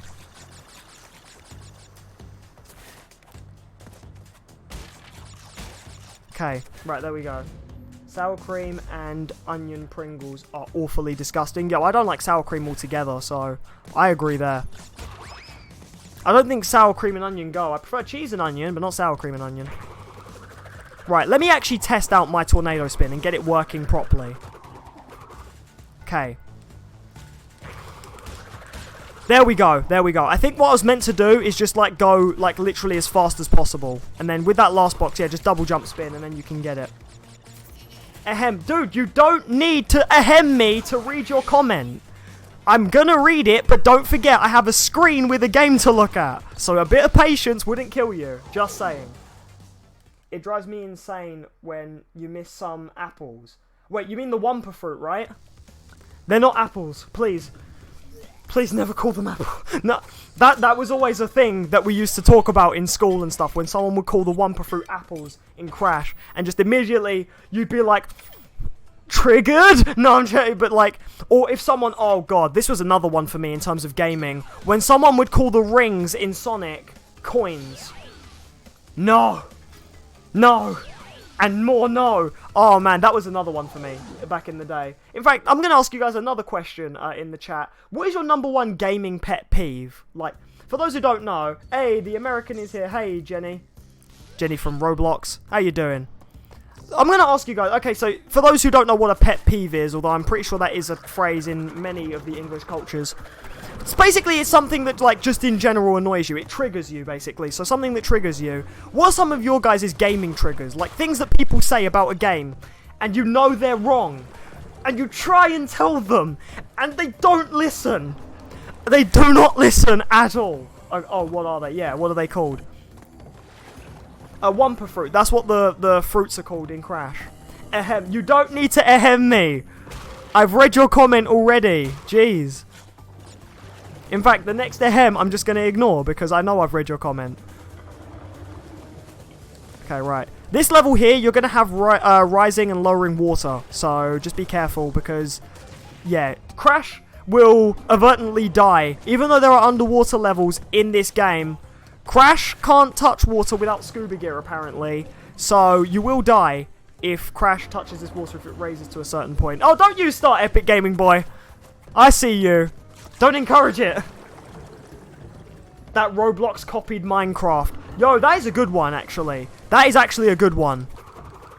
I hate when people say that. I hate when people say that a certain game is a copy of another game when you know that that game came out first. Roblox has existed for so many years on PC. I'm pretty sure it was a thing back in the Windows XP days. Minecraft, however, like, yeah, Minecraft, like, came late and stuff. Well, not too late. It is still, like, fairly old enough. But it's not as old as Roblox. The only thing is that Roblox had a period of time where it wasn't relevant, and now it is relevant again.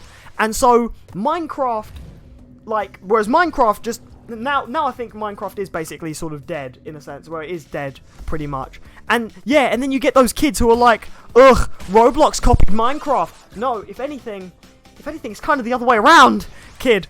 Or something like that. Or no. What's another one? When people say that Lego games copied Minecraft. Oh, don't even get me started on that. Oh, god damn it. Why did Crash just slide off the edge of that box there? That was not fair. Right, anyways. Yeah, or the other way around is, yeah, when people say, Lego games copied Minecraft, that is another thing where I'm like, oh, Jesus, no. Lego Mickey Mouse. Oh, okay, that's what you wanted me to read. Yo, I haven't been reading any more of the Lego games. Why do I keep doing that? Oh, my days. Crash's hit detection. It just doesn't exist. Preach. Yo! Preach, and don't drink bleach. It's bad for you. But yeah, like, I hate it when, like, people are just, oh my god, yo, that is one for me. When you just know people are wrong about that statement. And oh man. Do you know what's annoying about arguing with someone who they think they're right when you know that they're wrong? Is just, they never will admit that they're wrong, and they will, and even if they kind of say to your face like, okay, you're right, I'm sorry. You know that secretly they've gone off somewhere and they've told their friends the exact same fact or something, and they've gone, I know I'm right, like that, and or something. And then it's like you're just so annoyed at that point. Like, oh man.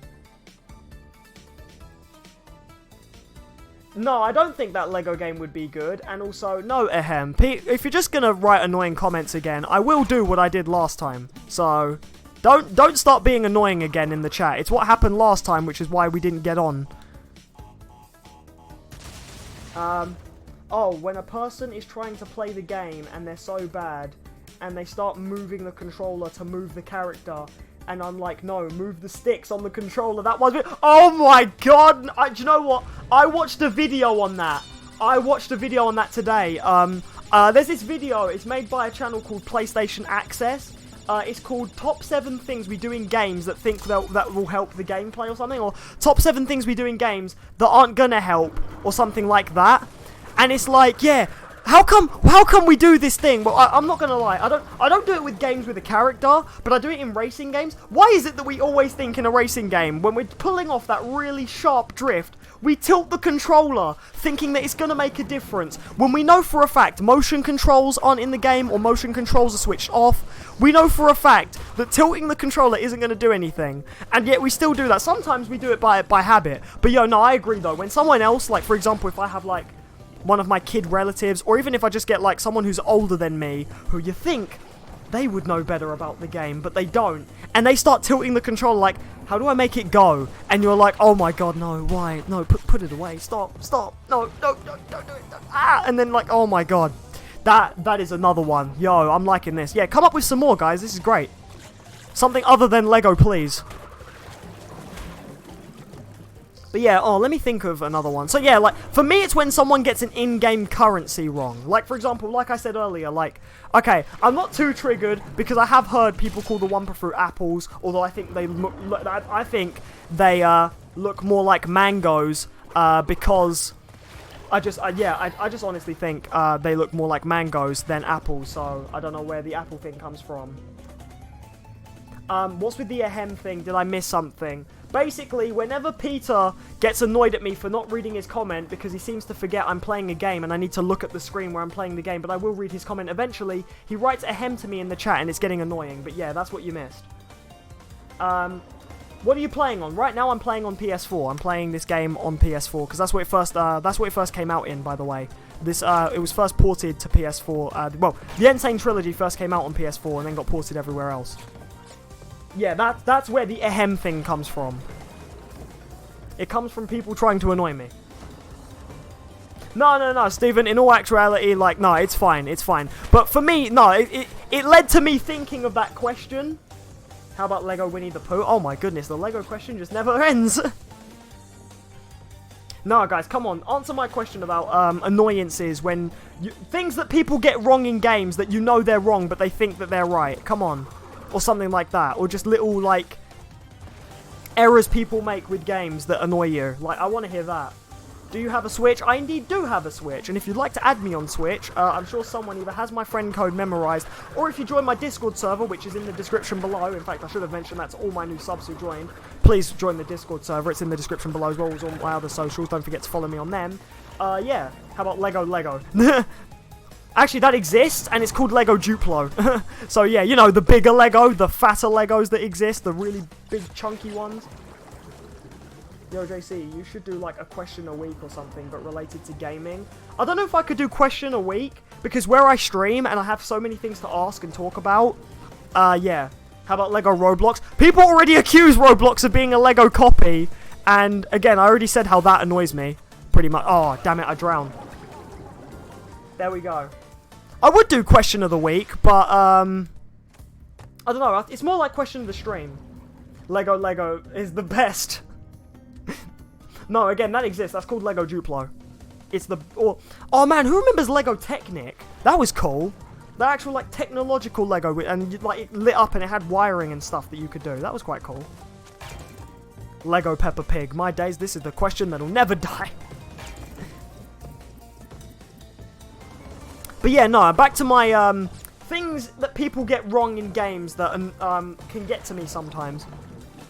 Is, yeah, currency in games. Like, when someone calls a ring in Sonic a coin, and most of the time, the people who are saying that are Mario fans, because they've played so much Mario and they're jumping into Sonic, and they're so used to saying the word coins that they will just ultimately say rings. Oh, no, they'll say coins. And so, when you're playing a Sonic game with these people, and they make that blatant mistake, that counts as a crush? What? That counts as a crush. If you jump into that thing as it goes back down, you get crushed. That is the stupidest thing I've ever seen. What the heck? What is a hitbox in this game?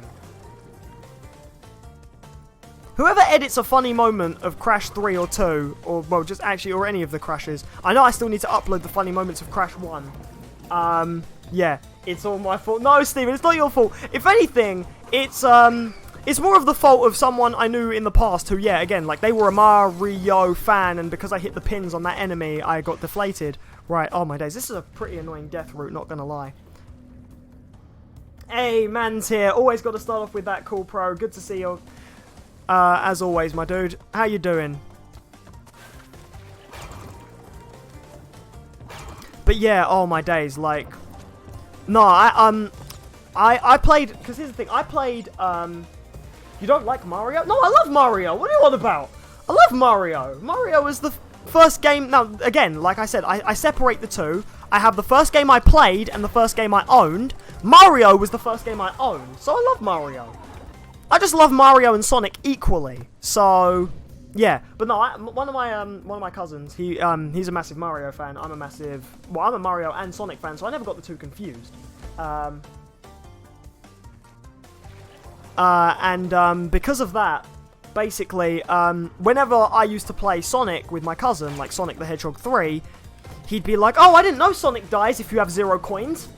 And you can imagine little child me just freaking out, like, no, don't say that! Like, and I would just absolutely just go insane. Hi, Cool Pro, welcome to the stream, enjoy yourself. Hey, thanks for welcoming me as well, Epic Gaming Boy, I'm much appreciated. I always welcome my fans anyway, and Cool Pro is a regular, by the way, so I know my boy, and he's also in my Discord server. Again, feel free to join that if you haven't already. But, oh god, I hate that shield enemy, because he's so annoying to get past. I honestly can't wait till my overtime is over so I can finally go on holiday. You've been working overtime? Yo. I mean, hey, it has to be done to make the money. But yo, yeah, man. If you get a vacation, that's great. I alternate between vacation and holiday, but don't worry, I am still British. But yeah. Right, I am gonna get past this guy. There we go. Nope, nope, nope, nope, not drowning today. Haha, I made it just in time. Right, get over here. I got a hard question for you. What's better in your opinion? Sonic or Mario or death? Which I had to make dramatic because it's or death! I'm gonna say Mario because Mario has had more consistent good games, whereas Sonic's a bumpy road of a genre of game, well, of a character as well. I don't know why I said of a genre. Sonic is a very bumpy road when it comes to gaming, because Sonic's fairly been up and down, whereas Mario has consistently had some pretty good, if not amazing, games, in my opinion. And so, I love Mario to absolute pieces, but Sonic always has a special place in my heart. Now, before anyone freaks out and is like, oh god, JC, you killed yourself when you got the blue gem, what are you doing, are you insane? No, remember, when you die in Crash after collecting a gem, it saves the gem. So, get the blue gem, kill yourself, and now I can actually carry on with the rest of the level. Like so. And now I can go and get the rest of the boxes, so you see, actually, yes. Cool Pro, do you know me as Tyler? I subbed ages ago, love your Twin Sanity video. Yeah, I remember you, Tyler. Oh, you two know each other, that's awesome. Oh, Pete, why are you sad? Yeah, I'm sorry I missed that, dude. You're sad? Why? Guys, can we give Pete some positivity in the chat? Don't know why he's sad, but he is sad. Peter Griffin, are you down for some Roblox and relax? Instead of Netflix and chill, what is it, Roblox and relax now? But yeah, oh man, I'm trying to think of other, like, gaming pet peeves that I have. What are some other ones? Things that people just get wrong with gaming. Oh, you know what? Thinking of Mario and Sonic, right? This is something that really annoys me. But I hear a lot just from, like, people who, I don't know, these are people who, like, they remember things wrong, or, like, they say something, and then they're like, yeah. Okay, so I once was at work, and I was playing Mario Odyssey on my Switch on my lunch break at work, right? And, this basically happened. When I was playing Odyssey, one of my colleagues, he clocked onto me. He was like, "Oh, you're playing Mario, right? You're playing Mario. That's quite cool." And then I was like, "Yeah, man, you know Mario." He was like, "Yeah," and I was like, "People think it's a stupid kiddie game, but I still play it." They were like, "There's nothing wrong with that." You know, we carried on. It was a delightful conversation. Absolutely fine until he ended the conversation with this. "Yeah, I used to play Mario 2 on the old PlayStation." I immediately wanted to throw up. I don't even know. Because, okay, there has not been a Mario game on a PlayStation. I can confirm that just in any way possible. I know some people... Now, there is this thing that you can do. I know some people in the past have modded PSPs or some consoles to play emulators. And it could very well be that this person who I was talking to maybe had a relative or someone who had a modded console that was playing an emulator that had Mario on it. I understand that. I'm pausing the game because I'm about to go into a run. I understand that. Also, Scarloey Productions. Hello, welcome to my stream. Make yourself comfortable and enjoy the gameplay, and also enjoy me ranting because I play video games and rant. Hi, I'm JC Game Expert 173. When did we meet, Cool Pro? Wow, that is awesome that you two know each other, and especially from something like YouTube. Small internet, let's say. Mario on PlayStation. Exactly. It's just, oh my god. Right, no, I'm going to carry on playing. I'm not going to waste your guys' time as well. But I can talk and play, and unless I die loads, then I'll shut up and play. But, yeah, so the conversation was going absolutely fine. I love it when someone... Okay, lad, hey... Make yourself comfortable and enjoy the stream, as always. I wish that of all my fans and viewers. Well, hopefully you become a fan of what you see, but yeah, this is what you're going to expect from my channel. But yeah, the conversation was going absolutely fine. I love it when people who you don't think play games, and especially if it's something like a kid's game like Mario, because normally the kids of today, if you're an adult playing Mario, or even just a kid nowadays, you get just absolutely wrecked if you play games like Mario and stuff. Because like, you know, people will be to you like, why are you still playing that game? That's not very mature, and stuff like that. And it's like, but you don't really play games to be mature and stuff. You play games to get away from the real world. And it doesn't matter if a game is mature or not. You can still play it and have a good time. And that's the point. And stuff like that. And by the way, that's leading into another annoyance I have with the gaming community, or like people who aren't gamers who play games or something like that, or just people who, like, another game annoyance is when people say playing a certain game is immature and stuff. So yeah,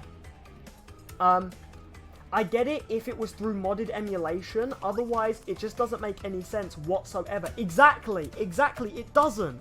Because that's what I understood as well. Because when that person said, like, yeah, I remember playing Mario on the PlayStation, I was immediately like, but you couldn't have. That's impossible.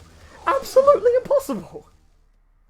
Like, and it broke my brain a little bit. Here I am with my Nintendo Switch and stuff, playing this game, and you're telling me you played a game similar, and like, sometimes they'll even name the game as well, and like they'll go, yeah, I remember playing Mario 64 on the PlayStation 2, and immediately, it's like they couldn't have said something more incorrect. Mario 64 on the PlayStation 2. Then it would be called Mario 2. It wouldn't, oh my god, the 64 means N64, and, you know, just stuff like that. Oh my god, like, literally. First Mario on PlayStation 2, second Crash on N64. Exactly, that's where it's going, By the way, cheers for the compliment, however, you could have commented something a bit more constructive than just saying hi in the comment section. Oh, I'm sorry, you must be talking to Epic Gaming Boy about you two seeing each other on other YouTube videos. Also, let me just catch up on some comments, that's why I've paused the game right now. Snuggly Bean, Mr. Bean is your dad. Well, that would make sense, especially as you're a green bean and Mr. Bean's car is green, so that would actually make sense. That's like saying I played Medieval, or Medieval actually, because some people say it Medieval, because, you know, it's got the die in it, on N64. Exactly. And so that's like some of my annoyances with the gaming community, when someone names a game on a platform that it's not on that platform, that annoys me so much. Like, honestly, that was a massive comment. That massive comment is meant for okay, yeah, sorry, yeah, I just realized midway through reading it. But yeah, literally. Oh, in fact, sorry, Daniel, I missed your question. Do you like Mr. Bean? Yeah, I love Mr. Bean. Both live action and animated, yes. Cool Pro was Applebread streaming then. Oh, okay. That's quite cool. Right, now onto this boss fight. We're fighting, remember the game I was playing that I should probably be talking about? Back to that. We're now on a boss, which we actually, funnily enough, have to play as Coco. Because remember, Coco has a lot of vehicle sections in this game. And you know what? I totally realized I inverted my flying controls. Because that was for the plane level. This is a space level. And it's a little bit different. Now, with this boss, I think you don't get any health regeneration. So we actually do need to be a bit careful. Because if we lose our health, I think that's all the health we're going to get. So yeah, and oh god, I got hit there. And yeah, because I inverted my controls, actually, it's making it very disorienting. I think I'm going to flip those back now. Yeah, that is much better. Because I don't know why. In the plane level, it made sense. But in this level, I don't really like it. Because I'm controlling a spaceship. And it, like, I don't know, it doesn't feel right. Because you're, well, in actual fact, it's because you're controlling the reticle, not the spaceship. But the way this is programmed to work is the spaceship is following the reticle.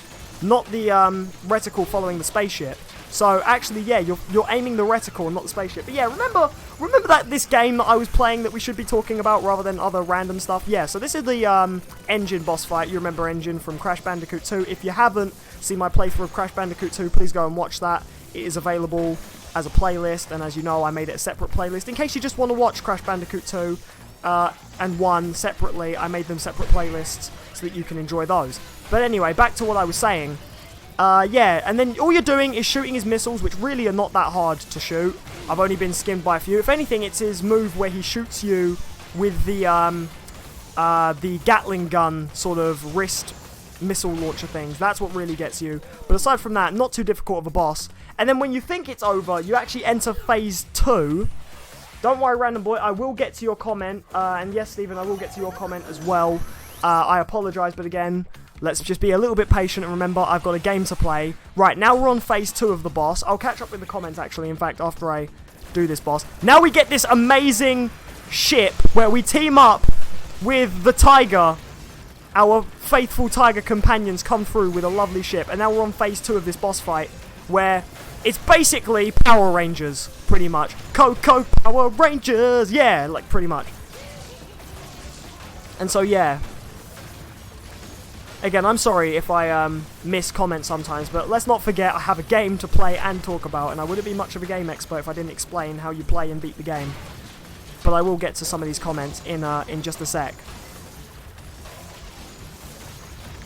But right, yeah. I think that's pretty much all I got to say on the boss. Again, just keep shooting the missiles, shoot his weak spots and stuff like that. Right, let me give a quick catch up to these comments. Why is the flower thing stacking in Crash all the time? I don't know, actually. And also, okay, what else did I miss? He's a 10-year-old kid too, which explains his actions. Did you see my comment? Now I have. Do you know... how do you say that? Rehenes? No, I do not know that person. Wow. Okay, Jen, I'm not going to read that because that's saying something. But yeah. Even though it doesn't have bad language in it, I'm not about to insult someone. So yeah. Oh man, I love how the controller just rattles when you shoot one of these things, by the way. It's really good. But yeah, no, I mean, like, actually, do you know what? Now that I've caught up, and whilst I'm, oh, here we go. The Fruit Bazooka! Next ability in the game that we get, the Fruit Bazooka, is basically what it's called. Oh, stalking! Oh, not stacking. I read that wrong, I'm sorry. This is impossible, the tiger's name is Pura. That doesn't make any sense, that feels like it should be the name of a puma. But, yeah. I love how, okay, just to get into the thing of these cutscenes, I love how whenever Uka Uka's annoyed and stuff, and bearing in mind Uka Uka can talk without being on Cortex's face, I love that he just slaps himself onto Cortex's face, just for like a few moments, talks, and then just comes off, and Cortex has this reaction of just, ugh, like, please never do that again, I had your butt in my mouth sort of thing. I love that. Hey Molly, it's me, Glenn. But yeah, either way, right, that's that boss done. And now we get the Fruit Bazooka, which is basically an ability where if we hold down... Is it R1 or... Oh, maybe we can't use it outside of levels, but it's an ability where I know if you hold down a certain button, Crash will pull out the bazooka and you can aim. And guess what? You can also use it for destroying nitro boxes. And that's what we're going to be using it for in what is the last world of the game. But also, now, what was that level that needed the blue gem? Can someone quickly remind me in the chat? I know there was a level where I needed the blue gem, and I know it was one of the futuristic levels, I think. Or I could be wrong, it could be one of the... No, I think it was another Sphinx level, actually. Or something like that.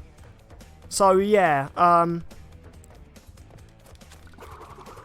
right, anyways, let's go into the final world, which is the futuristic world, with the first level, Gone Tomorrow.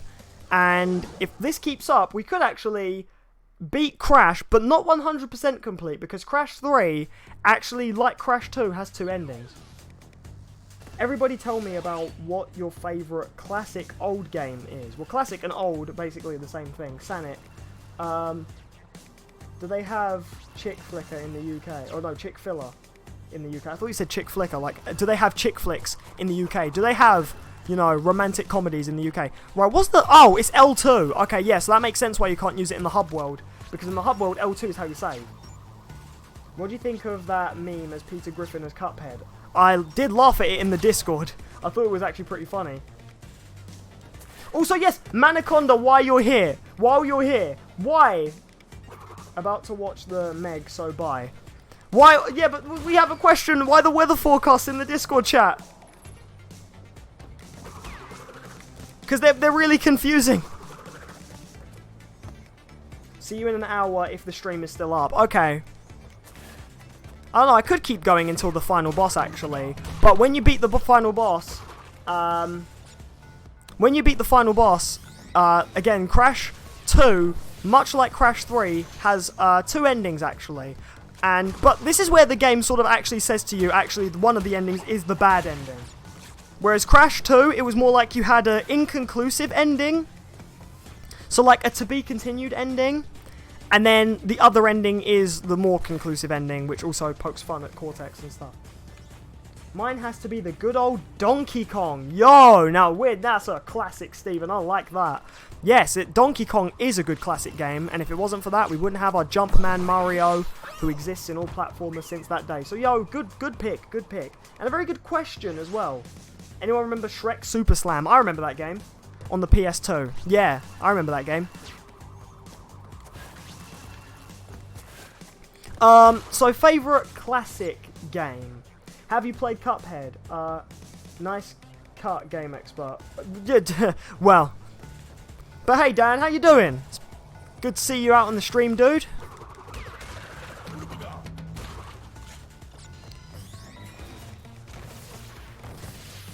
Man, what a random stream it's been though. We went from an entire Lego genre thing to gaming pet peeves and annoyances to now what is our favourite classic game. Also, tropical cyclone formation is not expected the next 5 days. My YouTuber's friend told me to tell you. Storm alert. What? Wait, so you have a YouTuber friend who tells you to post weather forecasts in the chat? Is Storm Alert by any chance partnered with a news channel like BBC or ITV or CNN? After the stream, don't get rid of live chat replay. I don't mean to get rid of live chat replay. Just there's two things about live chat replay that I'm going to say, and I will keep saying till the end of time because I know you keep nagging me about it. Number one, I don't technically need it because my chat is below me on screen, which by the way, I am actually pointing down because it will look funny on the camera.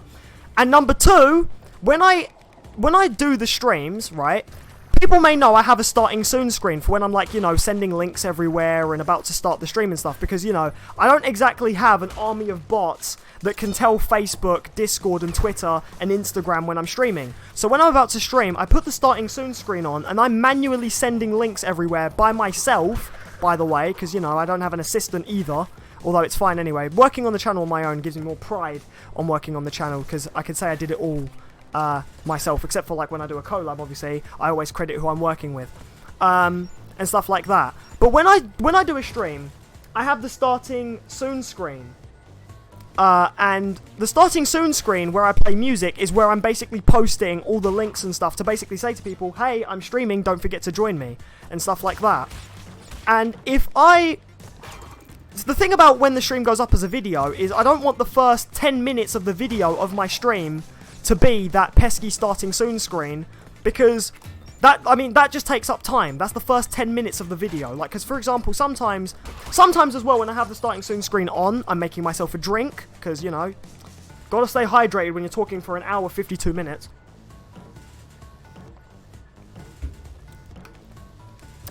Ah, lovely. But anyway, sorry, I had to do that just to prove a point. But, and not only that as well, but, yeah, like, again, like, when the stream goes up as a video, that's for someone else to enjoy, because, again, like, the good thing about YouTube is we have streams that can, like, YouTube is always automatically saving what you're doing, so when you stream, it goes up as a video straight away, pretty much. Or, well, not even straight away sometimes. Sometimes it takes time to process, but, like, YouTube is recording it. Just this time leave it. No, I'm not going to leave it for one stream. There'd be no point and that would be inconsistent. But anyway, yeah. So sometimes YouTube, it takes time sometimes for YouTube to bring up the stream or something like that. But another reason why it takes time is because in the YouTube enhancement settings, you can actually crop out parts of the stream. Because for those who don't know, YouTube does have its own in-system editor. It's very terrible, but it's good for, like, if you just want to get rid of something. And so what I do is when I finish a stream, when the stream is processed, before it is finished, pretty much, I go back and I look at it, and I crop out the starting soon bit, because that doesn't need to be in the video, because that was just a bit for when I was live, to basically get ready for the stream. I don't need that in the video, because if that's wasting someone's time if they're watching the video. I normally cut the video to when I'm actually on screen, and I'm going, hey, welcome to the stream, and stuff like that. And so, and because I cut out the starting soon screen, what happens is that counts as an edit, and so the stream becomes not a stream but a video. And when it becomes a video, live chat replay is gone, because live chat replay is in the whole stream. However, if I cut out a part of the stream, that part of the chat replay is gone, and so YouTube can't keep up with that, and so it actually gets rid of that part of the live chat replay. In fact, it gets rid of the whole live chat replay altogether. So that's not actually me, it's YouTube. But at the same time, I will just say it again, I don't need live chat replay, it's on the screen. So yeah, and that's the last time I'm going to tell you that, because yes, I know you've told me before. And that's me explaining why live chat replay is gone, because basically when I get rid of the starting soon screen, it gets rid of live chat replay. By all means, I could keep the starting soon screen in my videos when the stream goes up as a video, but there'd be no point, because that's the first 5 or 10 minutes of a stream where I'm setting up the stream and you guys have something to look at whilst I'm live.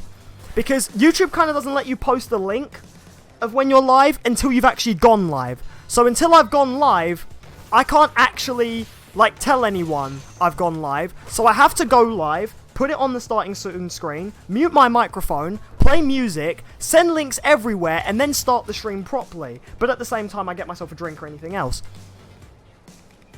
And then when it goes up as a video, you guys don't need to see that setup anymore. You guys don't have to see that process anymore, because it's pointless. In fact, it sometimes even gets on my nerves when a certain streamer or YouTuber has their stream up as a video, and then you've got the starting soon bit in their video, because that takes up the first 10 minutes of a stream. It's like watching a 10-minute intro, which is pointless. But yeah, anyways, that's my rant about that. Dan, glad to know that you're good.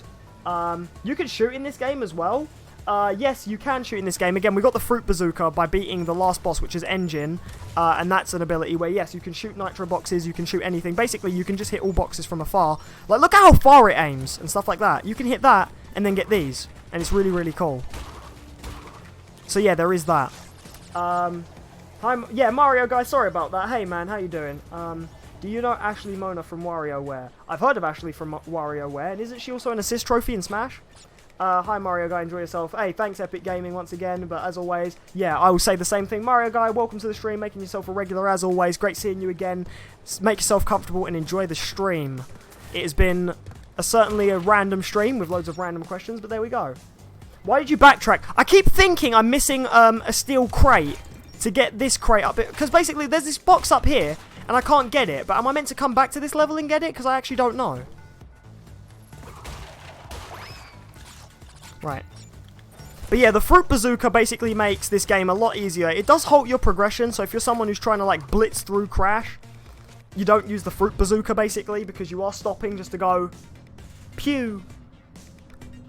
Pew! You know, like stuff like that. Sorry if I destroyed anyone's ears with that ASMR example. But yeah, the fruit bazooka basically makes enemies a lot easier to deal with, and also, yes, we can shoot, which is always awesome. And I had a mini burp there, probably because I'm drinking Coca-Cola. Any fizzy drink can make me burp. But yeah, this thing has quite good reach and really, like, yeah, like you'll know when you're aiming on something because the reticle will turn red, like so, and then boom. Very good for taking care of pesky enemies. Yeah, how do we get that clear crate? Because that's why I kept backtracking, because I kept thinking that there's a box I'm missing, or like something like that, because there's that hollow crate, and I'm like trying to like figure out how I get to it. Oh, okay, for some reason it won't let me shoot that enemy. And then one thing I can do is jump back here, and then just boop, and there we go. So yeah. Have you played WarioWare Gold on 3DS? No, I have not. Why do I have the feeling that the stream is going to end soon? No, it's not going to end soon. In fact, we're quite far into the game, so if anything, far from it. Good sir, we are not going to end the stream too soon. In fact, I could even beat the game this stream, so there's that. Also, yeah, there's these two boxes here. How am I meant to get them? That's what I'm wondering. That's why I kept backtracking earlier, because I'm sort of confused now as to how I 100% this level, so you're going to have to tell me.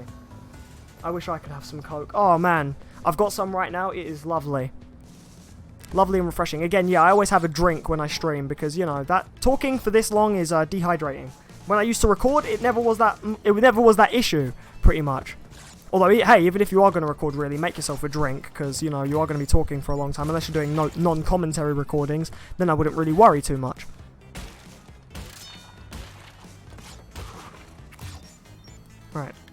Boop. But yeah, we could finish the game today. I wouldn't say 100% the game today. In fact, I might save that for tomorrow's stream, because tomorrow's stream will be going basically through cleanup, getting some of the things that I'm missing and stuff. And again, it's gonna have to do with relics, but I'll explain that when we beat the game, as always.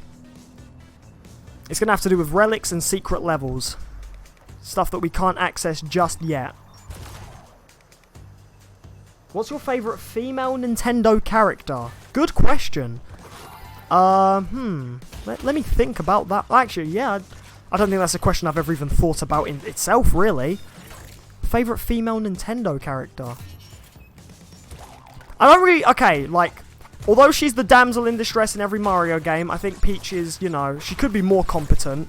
We have had her in playable in Mario games before, and she has been competent then. Oh, it looks like I won't be able to 100% this level anyway, as there is a green gem path, and I don't have the green gem. And now what we want to do is shoot this guy. Bouncy, bouncy, and then there we go. Peach, Toadette, or Zelda? And you know what? I was just about to answer with her. Zelda, I think, would be my favourite character. Although in some Zelda games, she has been damsel in distress too. She's a fun character in Super Smash Bros. And she has had some games where she's been competent, and she's a pretty cool character. And yo, she can transform into Sheik, which is awesome. Can Peach turn into anything that can save herself? No. But yeah, to be honest, Wii Fit Trainer and Zero Suit Samus are thick. Yo, I agree there. I would say Zero Suit Samus or Samus, but I haven't played a Metroid game, and I'm sorry if you think that's bad. But yes, I have not played a Metroid game ever. I would like to, though. I would very much like to. In fact, if you'd like to see me do a blind playthrough of any Metroid game ever, just let me know in the chat. And also, give this video a like, and I'll know that you guys are enjoying not only me, but the content I'm pushing out, and then I'll push out even more content. And that could very well be a Metroid stream in the future, where I actually play the Metroid series and get into it. But yeah, I mean, we're on the last world. We've just done Gone Tomorrow. We can't get either of the gems, because we need to get the green gem. So now we're just going to go on to the next level, which is Orange Asphalt. And I think we could very much beat the game tonight. Well, no, not beat the game. Finish the game tonight. That's why to get Treat of all boxes. Oh, okay. So yeah, I couldn't get those boxes anyway. Also, I screwed up the... Right, as we learned in one of the levels, if you press the accelerator as the thing goes green... you can get a speed boost, and that's what I was trying to do. Although, actually, do you know what? I just realised I shouldn't really worry too much, because, again, the thing I always say with these Crash motorcycle levels is, oh, jumper landing... Wait, what? If you press the jump... Wait, what? Oh, there we go, I did it that time. Right, the one thing I always say with these Crash motorcycle levels is try and play them in 2 goes. The first go... Well, it's entirely up to you, really. You can make the first go get all the boxes, or you can make the second go get all the boxes. But either way, you're going to have to get first place and try and get all the boxes, which can be a little bit tricky, because getting all the boxes means you have to go out of your way sometimes. And when you have these racers who will bump into you and knock you off the track sometimes, yeah. And I don't believe there's a secret in this one. I hope I didn't miss 2 boxes there. I thought there were 2 boxes there, actually. But yeah, there we go. So yeah, right now I'm going to go for all the boxes, and then... Oh!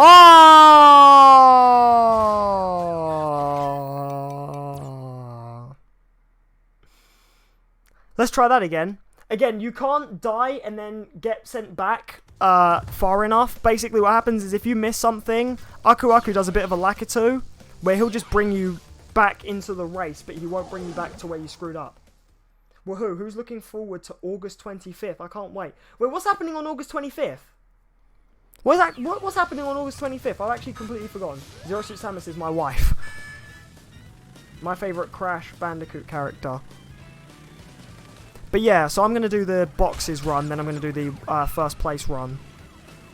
Oh, I should have read that hint, because I didn't know what it said. Okay.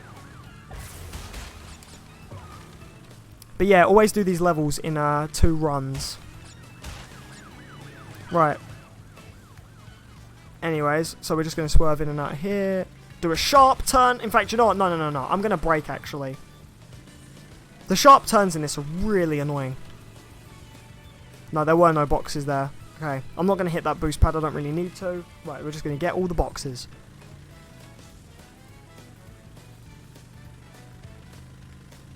Oh, no! Oh, I got it, I got it, I got it! Oh, I skimmed it. I skimmed it with, like, my backlight. That was very close. Very, very close. Alright, let's just keep going. How come Lakitus are sometimes a good guy, and how come they're bad? Hey, the same can be said with every Mario enemy, to be fair, because, like, in the Mario role-playing games, you have, like, good Koopas and good Goombas and stuff, especially in, like, the Paper Mario games. They establish that, like, in fact, they even poke fun at it, because in Paper Mario, the first Paper Mario on N64, when you meet the Goombario family, which, yes, there is a Goomba called Goombario, how silly is that? They actually establish, Goombario sort of establishes and pokes fun at the fact, he's like, hey, you know not all Goombas are bad, right, Mario? Like, some of us are good, and stuff like that. And so the Mario series has sort of poked fun at that before. And hey, if we're on the subject of how bad guys can be good guys, how come Mario fights Bowser all the time, right? And Bowser always kidnaps Peach, but then when they're not fighting, Mario invites Bowser to go go-karting? You know, that's the real question. Maybe Sandy Cheeks can help you. Yes, please, Sandy, help me out with what I'm missing. I'm going to definitely need your help when it comes to some of the later stuff in terms of, like, if I'm missing anything. Because, yeah, I think what I'm going to do is I'm going to try and finish the game tonight, and then tomorrow is going to be the cleanup stream, trying to get everything and then get the 100% ending, and then we can start some new playthroughs next weekend. So that's what I'm going to aim to do tonight. As always, streams on Saturday are 8 till late anyway, so why not? In Paper Jam, they were good. Yeah, exactly, so I mean, hey, it's like saying how come there are bad people in real life. Like, not everyone's going to be good, not everyone's going to be bad. And you got to remember, these characters in Mario, they're species in Mario. So, technically, just because they're a species, and yeah, they have been an enemy, who's to say that in the lore of Mario, those were just ones that are being recruited by Bowser? You never know. Oh, it said landing a jump will cancel your boost. Okay, so it wasn't actually, like, a hint that, like, about boosting. Right, so now, in this run of the level, I'm going to aim for first place, and that is what I'm going to do. So, there we go. Just giving you guys a heads up as to why I'm going back into this level. Oh, God.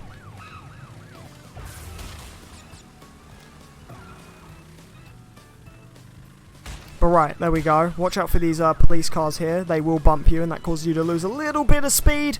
But, yep, slow down here, maybe pull off some sharp turns. Actually, a little braking action wouldn't be too bad. In fact, yeah, that definitely helped. Now hit this boost pad, and I'm not going to let go of my boost for a good while, because this is a straight road. So we're pretty much clear to boost all the way. Then let go of it here, because we're going to do a jump anyway, and that would have cancelled the boost regardless. And now we just pace through it. But yeah, like, the Mario franchise has species of enemies and characters in it, but that doesn't necessarily mean they're always going to be enemies. That means that maybe that specific type of character just works for Bowser. So actually, we can't just straight away be like, oh yeah, how come Goombas and Lakitus and Koopas can be good in some games but bad in other games? What if it's actually just in that game, you know, they just are bad, and then they aren't in different ones? Super Mario 64 Bob-ombs are nice. Ah, yes, the pink Bob-ombs, correct. And when's that Mario Kart Deluxe stream? Oh, man, I know, I need to do that at some point, because I know a lot of people have asked for it. Also, the reason why I'm coming out of the level and going back in is because I screwed myself over with that police car and bottomless pit. And by the time Aku Aku would have put me back on the track, I already would have been screwed. If you want to get first in these levels, you pretty much have to play flawlessly. Are you... Wow, I didn't even get the boost start. And I pressed it right on when it went green. It's fine, the boost start doesn't matter too much. It's everything else that kind of matters. Although, actually, well, I did have that one level, didn't I, where me not getting the boost start screwed me up. These police cars are so annoying! Oh, my days. Okay, right, let's just try and get through it. Right. Oh, for God! Will you... I really wish there was just a retry button in these levels, like where it just said resume, retry, options, quit. It's so annoying that you have to quit, go through a loading screen, crash falls out, little animation, press the button again, go back in the level, loading screen. Are you streaming tomorrow? Yes, I stream every weekend, so yes, tomorrow I will definitely be streaming.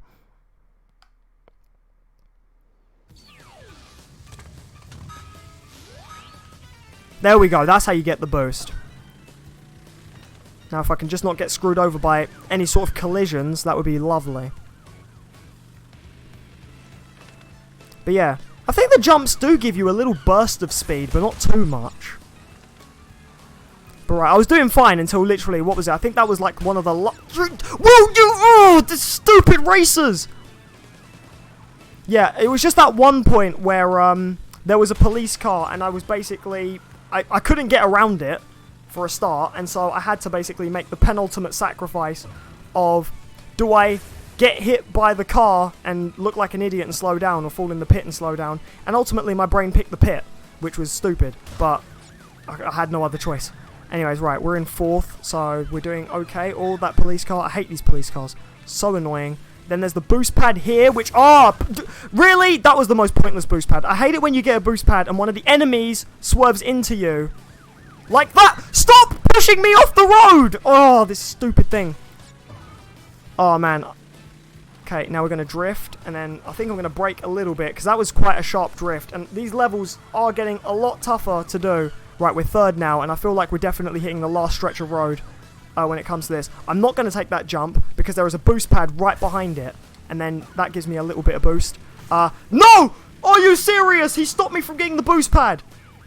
Oh my god. No! I think I'm going to have to retry.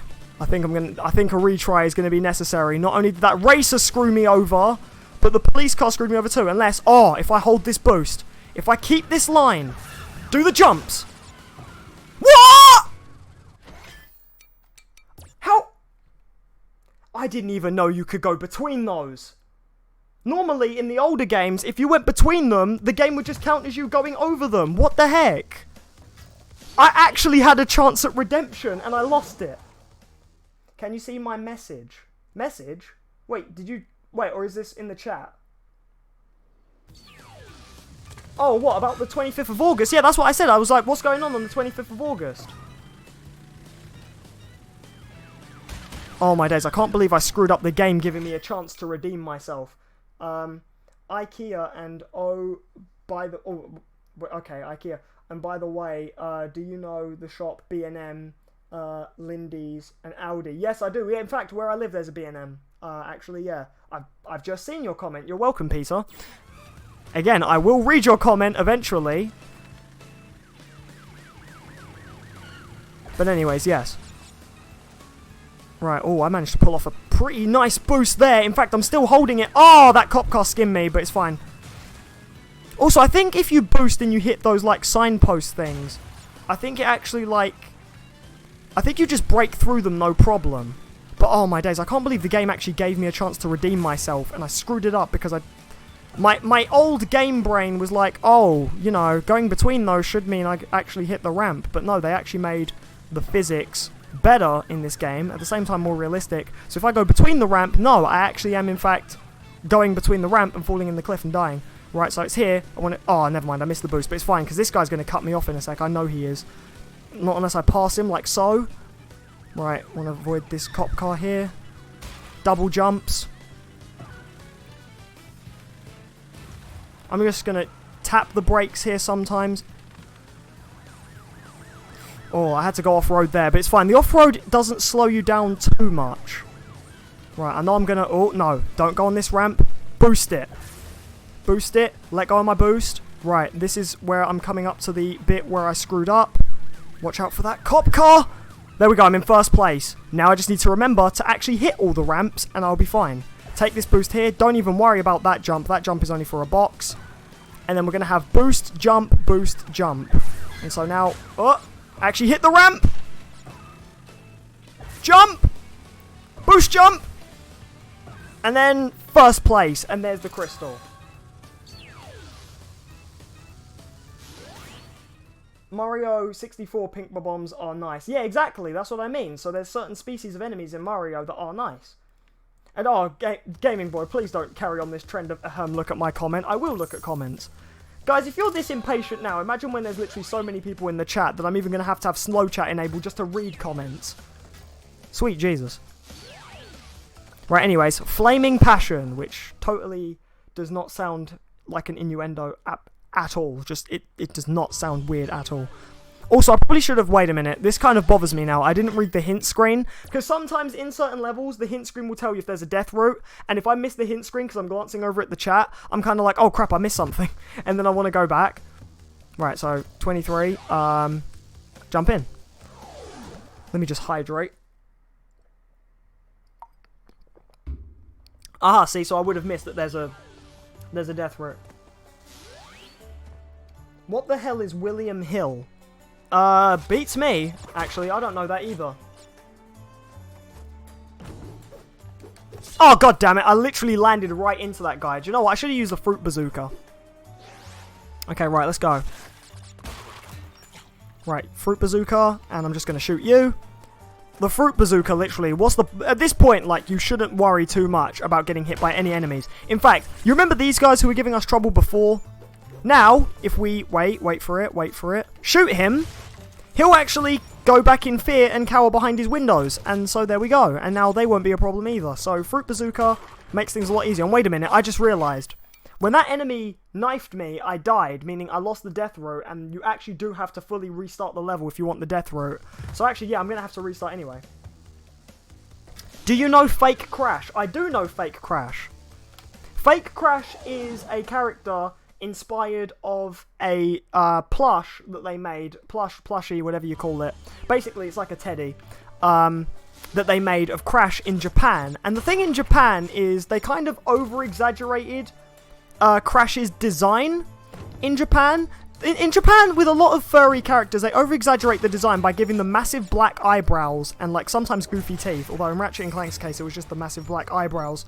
I was watching a video on that recently the other day. And basically, there was a Japanese plush of Crash, and the thing looked absolutely terrifying and dreadful, and it had massive black eyebrows and really, really goofy, obscene teeth, because you know Crash is always smiling, and I guess the manufacturer trying to make the teddy was trying to capture that signature Crash Bandicoot smile, but they overdone the teeth. And remember, they're doing this all with fabric, really, so I guess he was trying to make the teeth, like, look 3D, sort of, but in doing so, he just sort of made Crash look like he has a weird overbite sort of thing. And so, basically, the teddy sold really poorly, and what happened was the original developers of Crash, aka Naughty Dog, because that was who made the series at the time. Is Skylanders still alive? Actually, no, Skylanders is practically dead. Especially because now I think they're discontinuing some of the toys. So, yeah, I think Skylanders is practically dead at this point. Because sometimes, if you trade in some of the toys now, you can't even get trade-in money from those toys. So, yeah. Nope, safe to say, Skylanders lived to bring back 2 gaming icons. Because Skylanders originally brought back Spyro and is now brought back Crash. Although, actually, they had to use Crash in Skylanders just to help promote this game. But, yeah. Skylanders is very much dead, I've got to say. Yeah, with the teeth and the eyebrows. Yeah, exactly. So, back to the story of the awkwardly terrible-looking Crash plush that inspired Fake Crash. Basically, original developers, Naughty Dog, at the time were saw this plush, and as a joke, decided to make Fake Crash a thing. Because what happened was yeah, like, this horrible plush existed in Japan, and there were pictures of it, obviously, back in the day, and when Naughty Dog caught glimpse of that, they decided to make it its own character, and thus they called it Fake Crash, and Fake Crash is an Easter egg that... Oh! I'm gonna have to restart, because Death Route... Oh, god damn it. I was doing so well, and then I got so into, like, just everything that I died. I forgot there's an enemy that sits up there waiting for you to jump, and then he throws a Molotov at you. So now we're going to have to restart. Crash Bandicoot is Australian, yes. Yeah, but he was very popular among Japanese audiences. Hello, Stephen. This is weird. Right, so yeah, back to what I was saying about Fake Crash. Yeah, so Naughty Dog caught glimpse of this terrible-looking plush, and basically had to make it its own character, and thus Fake Crash was born. And he's basically a cameo in Crash Bandicoot 3, and other Crash games, and he's also a playable character in the Crash racing games as well. But the way you unlock him in the racing games is always very weird. He's basically the series' biggest Easter egg character ever since his conception, pretty much. And again, you can thank the Japanese for making a very dreadfully looking toy of normal Crash to inspire fake Crash, because if it wasn't for that disgusting toy, then yeah, fake Crash wouldn't really exist and wouldn't be such a cameo. Back in the day, like when memes were memes, developers back in the day were like so cool with the way memes worked, because they would actually put memes in games and stuff. Some of my comments are not reaching you. Oh, that's weird. I know YouTube can do that sometimes. Please try and put these comments again in the chat, and hopefully they work now. Your comments are coming through now, though.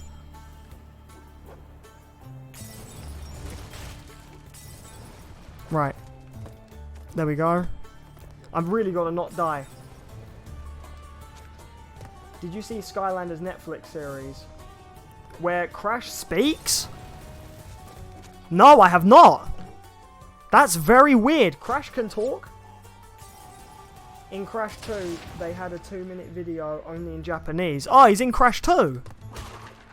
I was going to say, I know for a fact he's in 3, and I know for a fact he appears in the Nsane Trilogy once you get up to Crash 3. Because I think to trigger him in the Nsane Trilogy, I think you have to just... Oh my days, what the heck?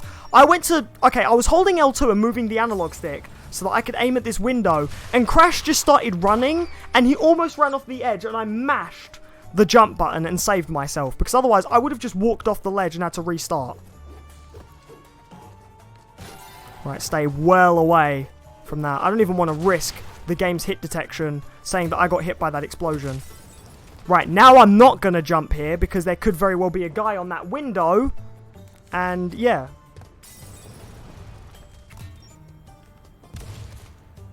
Right, you have to wait until the magic carpet is basically in line here. And then, there you go. Just, oh my... I thought that when you kill him, it stops his flaming animation, but apparently I was wrong, and I jumped as soon as I killed him. So, I'm gonna have to start again. Oh my god, I hate the stupid enemies in these levels, man. But it's fine, only 2 more levels to go. We can do this, we can do this. God. Okay. Right, let's try this again. Because, oh my god, I can't believe I screwed that up. And to the same enemy, but I already had killed him. And I swear my L2 button really is not as responsive as I want it to be. Because there are sometimes when I'm holding down L2, and Crash doesn't even pull out the fruit bazooka. He just starts walking, and that can really, like, screw me over. Especially if there's an enemy by a ledge, and I need to, yeah. You were snoozing. Oh, man, well, hey, if you need sleep, get your sleep. Oh my god, like, right here as well. Right, okay. I think what I'm going to do is I'm going to hold L2 without moving, and then as soon as I see Crash pull that bazooka out, then I'm going to move the analog stick. Right. The hitboxes especially don't help whatsoever. Thank you! What is a hitbox in this game? Exactly, they do not help. They make it worse, in fact. Because when you swear you shouldn't get hit, you got hit. And that counts, and you lose. Oh, I swear I shot that guy. The annoying thing about... Okay, when you get to this section here, the annoying thing about it is one of the guys in the windows, you can't reach him because... because of the fact that, like, he's right behind where the camera sort of would let you be able to see him. So that's really difficult. But yeah. Anyways, right, let's... do this. Right, I'm really going to make sure I'm careful now. Because, what the... Okay, right. Get this. But yeah. You're watching multiple live streams? How many tabs do you have open? But it's cool though, if you have Windows 10, you can do that windowed mode where you have them all in separate squares. Although, I can imagine how the audio must sound, everyone talking at once. Especially if the other live streams, like mine, have commentary. Right, anyways, there we go. Right. Now we're going to get up to the bit where I always screw up, but yeah. This is what I get for having a life working overtime. Oh, okay, right, now hit that. Checkpoint. Stand here, just in case. Get out my fruit bazooka. Yeah, I'm a bit worried about the L2 on my controller. Because it's sometimes not as responsive as I want it to be. Right. I'm going to make sure this platform's not on fire before I proceed. And I'm also going to make sure there is no guy who can throw Molotovs at me. And in fact, there is one. But, I don't know. We should be able to... Okay, I'm just going to have to time it right. Because I can't use the fruit bazooka whilst bouncing. No, you cannot. So, I'm just going to have to time this one right. And then get through that. And then the death route is right here. So the annoying thing is the death route is up a climb where you can die. So, yeah.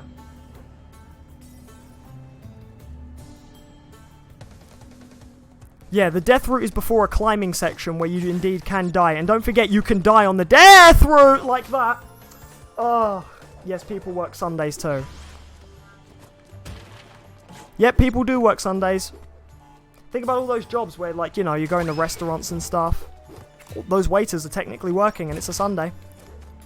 That's just an example I can think of, you know, when people go to restaurants on a Sunday. And it's like, people work Sundays? Well, yeah. Can ghosts... Wait. Can ghosts breathe underwater? Odd question. Very odd question. Very random. But I'm not gonna lie, I quite like that. Can ghosts breathe underwater?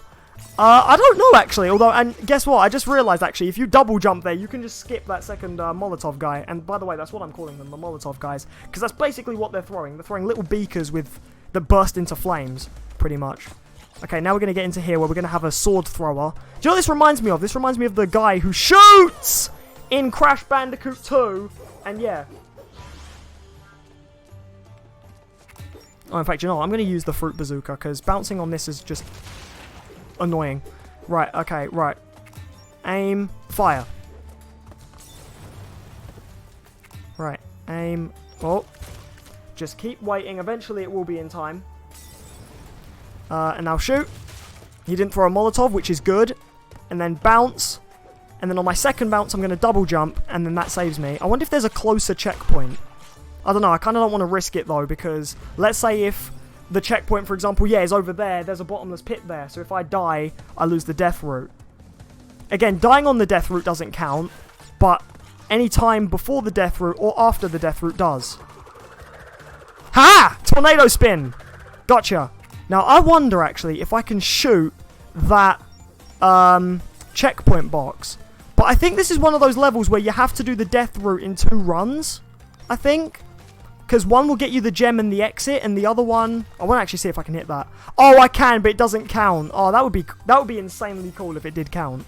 Like, I hit it from here, and then the game actually goes checkpoint, like, or something. Obviously, the game doesn't say checkpoint, but I mean, like, you know. By the way, this doesn't count as a box. That's why it's a steel crate. Because you can't technically break it. Right, we're going to have lots of these guys. In fact, now we have a double bill. We have the Molotov guys and the knife-throwing guys. So, shoot that guy. Jump. Double jump, spin! Oh my god. I went into like the 3rd dimension there. Yeah. Epic Gaming Boy, that's an official Crash Bandicoot channel re-upload. Oh, you're talking Epic Gaming Boy, sorry. Ghosts don't even need oxygen because they're dead, like Luigi. Crash 4 for PS4, Xbox One. Yeah, exactly. I hope there's a Crash 4. This game basically sets up potential for a Crash 4, and in fact, that was what, I think Vicarious Visions said. If they said if this game did well, they would make a Crash 4. And I'm kind of looking forward to that day. The day a Crash 4 is announced would be great. Although, again, I always thought Wrath of Cortex was just Crash 4, but just because where it didn't do so well, yeah. Yeah, just where Wrath of Cortex didn't do so well, that's why people don't really like to mention it as a Crash 4. Haha, gotcha. Okay. Yeah, I don't think there are any boxes on this death route, so it might be that we have to do this level in 2 runs. One for the death route in the green gem, and the other run for, just for the box gem. Oi, oi, oi. Tornado spin! And then green gem, and then, oh, the death route ends! Oh, so there's just randomly a checkpoint in the death route in case you're getting stuck. Yeah, Wrath of Cortex was the 4th game, exactly, and Twinsanity was the 5th game. But I know people don't like to count those sometimes. So everyone's like, oh, when's Crash 4 going to come out? And it's like, but wait, don't we technically already have a Crash 4? It wasn't good, but it was a Crash 4. Oh my god. How? Wait. Oh my, for the love of... Wow, it put me back in the death route, but I already have the green gem, so that's so pointless. The reason why I turned around was because I wanted to see if I missed anything back there behind that sword enemy, because I don't know how far forward the death route put me. So, yeah, I wanted to go back and see if I missed anything, and in doing so, I screwed myself over. Right, let's go. Oh my goodness. Right, tornado spin. Get around this guy, and then just jump. Those sword-throwing enemies are way more annoying, especially as the sword spins, and let's not forget that pesky hit detection. Yes, Twinsanity was 5 and Twinsanity was good. I agree with you. In fact, loads of people will definitely say Twinsanity was the last good Crash game before the series went into reboot and basically got the Sonic Boom treatment. Right, now I'm going to backtrack, because I'm pretty sure... Yeah, okay, no, we can carry on from here. Because those two magic carpets and that enemy were before the death route. That was actually where I was saying if there was a checkpoint up ahead, I probably shouldn't risk it. Right, checkpoint. Now we don't have to worry about reappearing at the death route. And also we have a bonus room. So let's do that. Hey, Omari Clements. How you doing? Welcome back to yet another one of my streams, and make yourself comfortable. We're just playing some Crash Bandicoot 3. I'm hopefully going to beat the game tonight. In Twinsanity, why is Cortex Dr. Neo Concusion? What? Whoever asked for a Crash 4 in this day and age would be stupid to even ask such a question. Yeah, technically, we shouldn't be asking for Crash 4. We should be asking for a remake of Wrath of Cortex that is actually good, and we should be asking for Twinsanity remake at this point, not asking for a Crash 4, because technically Crash 4 already exists.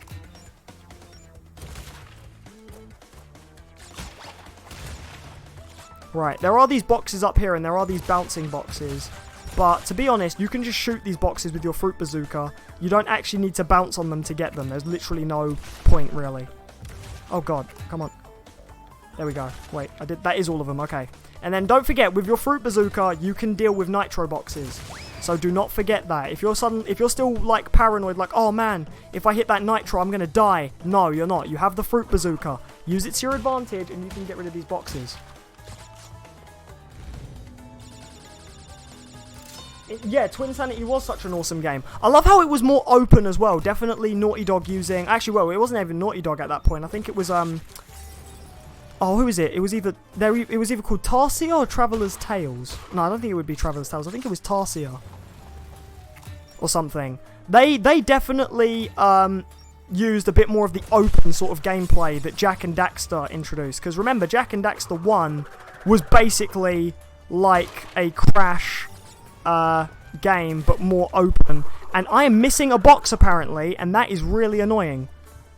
How the heck did I miss a box? I was way thorough. It might be a nitro box, for all we know, actually. It could be one of those, because maybe I forgot that nitro boxes don't necessarily count as regular boxes. That is really weird. I can't believe I missed a box. I'm gonna have to backtrack then. Or just die, that works too. Heaven or hell isn't real. I'd agree there. I don't think there is a heaven or a hell. Right, there we go. I can't believe I missed a box. Yeah, there's so... The heck? How did I miss one? Unless I'm going to find out that there's one right at the end. Or maybe where this camera's circling here. It does feel like something the game would do, just to troll me. No, I genuinely am missing one. Okay, right, here's what I'm going to do. I'm going to exit the level, and then I'm going to, It was Traveller's Tales. Okay, good. Look at my Insta private DM. I will, but after the stream. Right, I'm gonna just go back into that level and go for the, box gem, because I'm actually quite flabbergasted at what box I missed, and I like saying that word sometimes. Right, I'm going to go back in. No, the other comment about the ghost thing. When you die, do you get turned into a ghost, stuck like that forever? I mean, the only people who could answer that would be dead people, but dead people can't talk, meaning we'll never get the answer. So, yeah, just think about that one. Crash, Coco, remember, it is not only Dr. Cortex that we battle. Beware. Oh yeah, I also forgot to talk about this this screen here where, yeah, you actually get Aku Aku talk to you. And he's basically like, your journey is coming to a conclusion, pretty much. Like, because we are getting close to the end. I think we're only 2 levels away from the end. The only reason why I'm replaying this one is because I missed something, and that's going to bug me for the rest of the night unless I get it. So, yeah.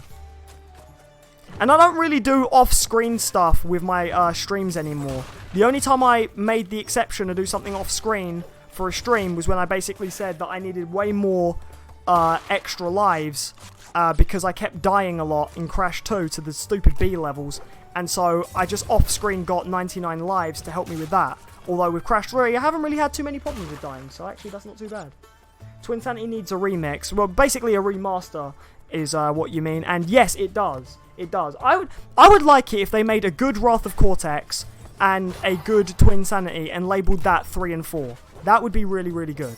If they do that, I think that would just be great. But yeah, like, because there are loads of people going, when are we going to get Crash 4? They need to do Crash 4. Again, those technically already exist. But a remake of Twinsanity and, well, in fact, in actual order, Wrath of Cortex and Twinsanity would be a remake of 4 and 5. So yeah. Do you know what they should probably do, that I kind of think would be a good idea? Is do the Crash series in trilogies to make them really long games. Because think about it, the Crash games aren't too long. So, if anything, making them a trilogy actually does make them the length of most AAA games today. So what they should do is just make Crash games into a trilogy all the time. And then maybe that way they'd actually have really long games. So maybe the next Crash game should be Wrath of Cortex Twinsanity, and then they should make Crash 6. And then, you know, introduce that as a brand new trilogy. Call it the Crash has gone Loco Coco in trilogy. Or Crash and Never Gonna Give Up trilogy, because we're always going to make fun of the letter N in the trilogy names or something like, you know, or something like that. Or the Crash Returns trilogy, or something like that. Like, remember in Mother 3 how Lucas's mum died? The Lucas brother Klaus died, but his mother then said, Klaus, you now with me, now it's kind of sad. Yeah, like, I don't know. That proves Ghosts are real. Let's not forget that's a game, so I don't think that proves Ghosts are real, but it does just prove that Mother 3 is a very touching game. Crash Team Racing Remastered, that would be a good idea as well. A really good idea.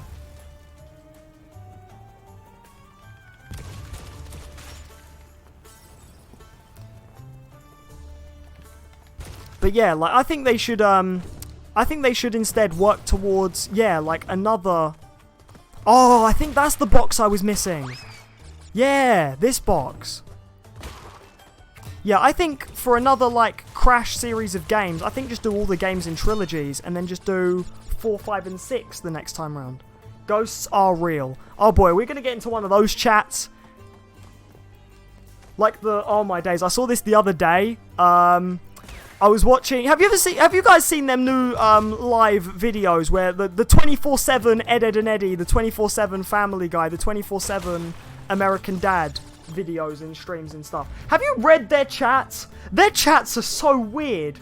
Like, these are the most ridiculous chats I've ever seen. And sometimes I can't even understand what people are saying in them because half the comments are in Arabic and I can't read Arabic.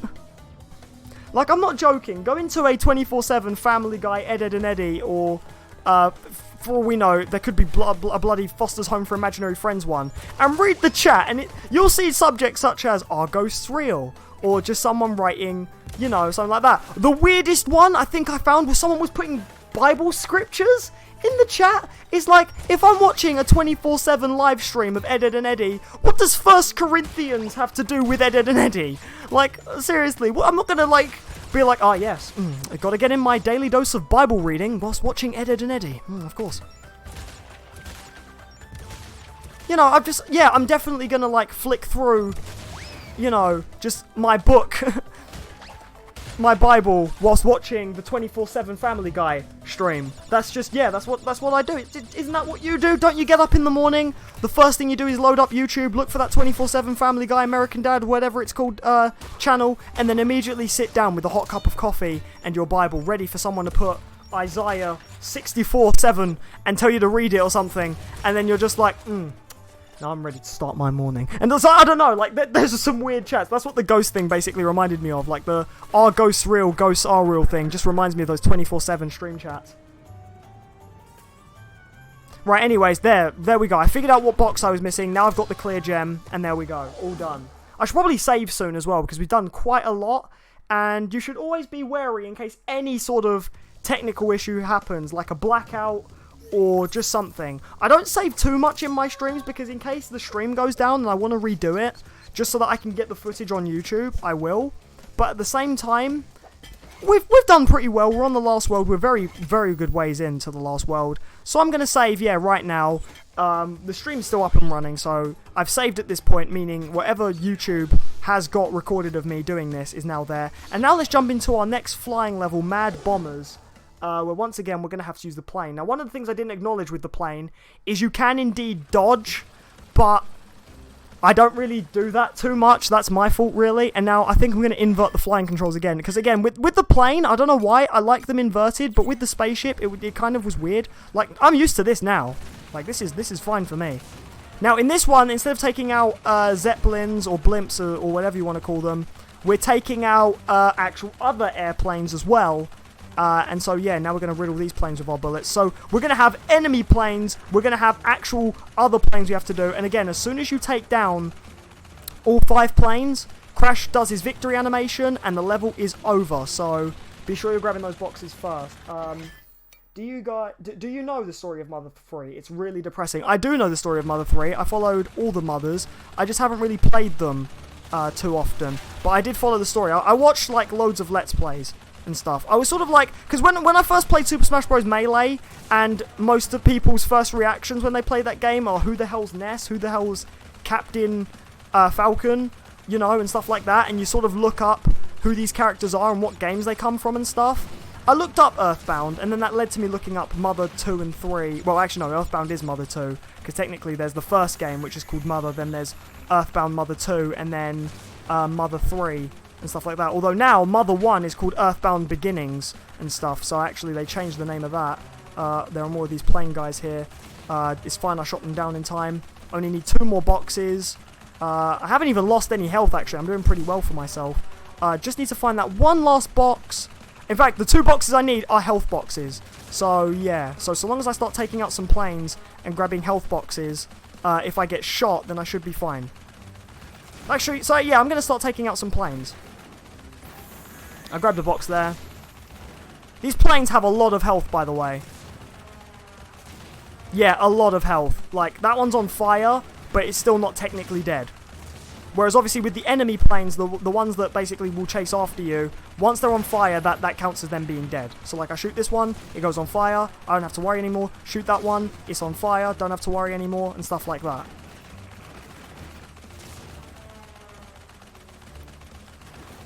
Whereas these ones, we need them to be on fire and actually just spontaneously explode. Well, not spontaneously, because we are causing the explosion. Spontaneous combustion is when it's not caused by anything. So yeah. Mother 3 people died. It's really dark for Nintendo. Yeah, I mean, the whole Earthbound Mother franchise is dark in general.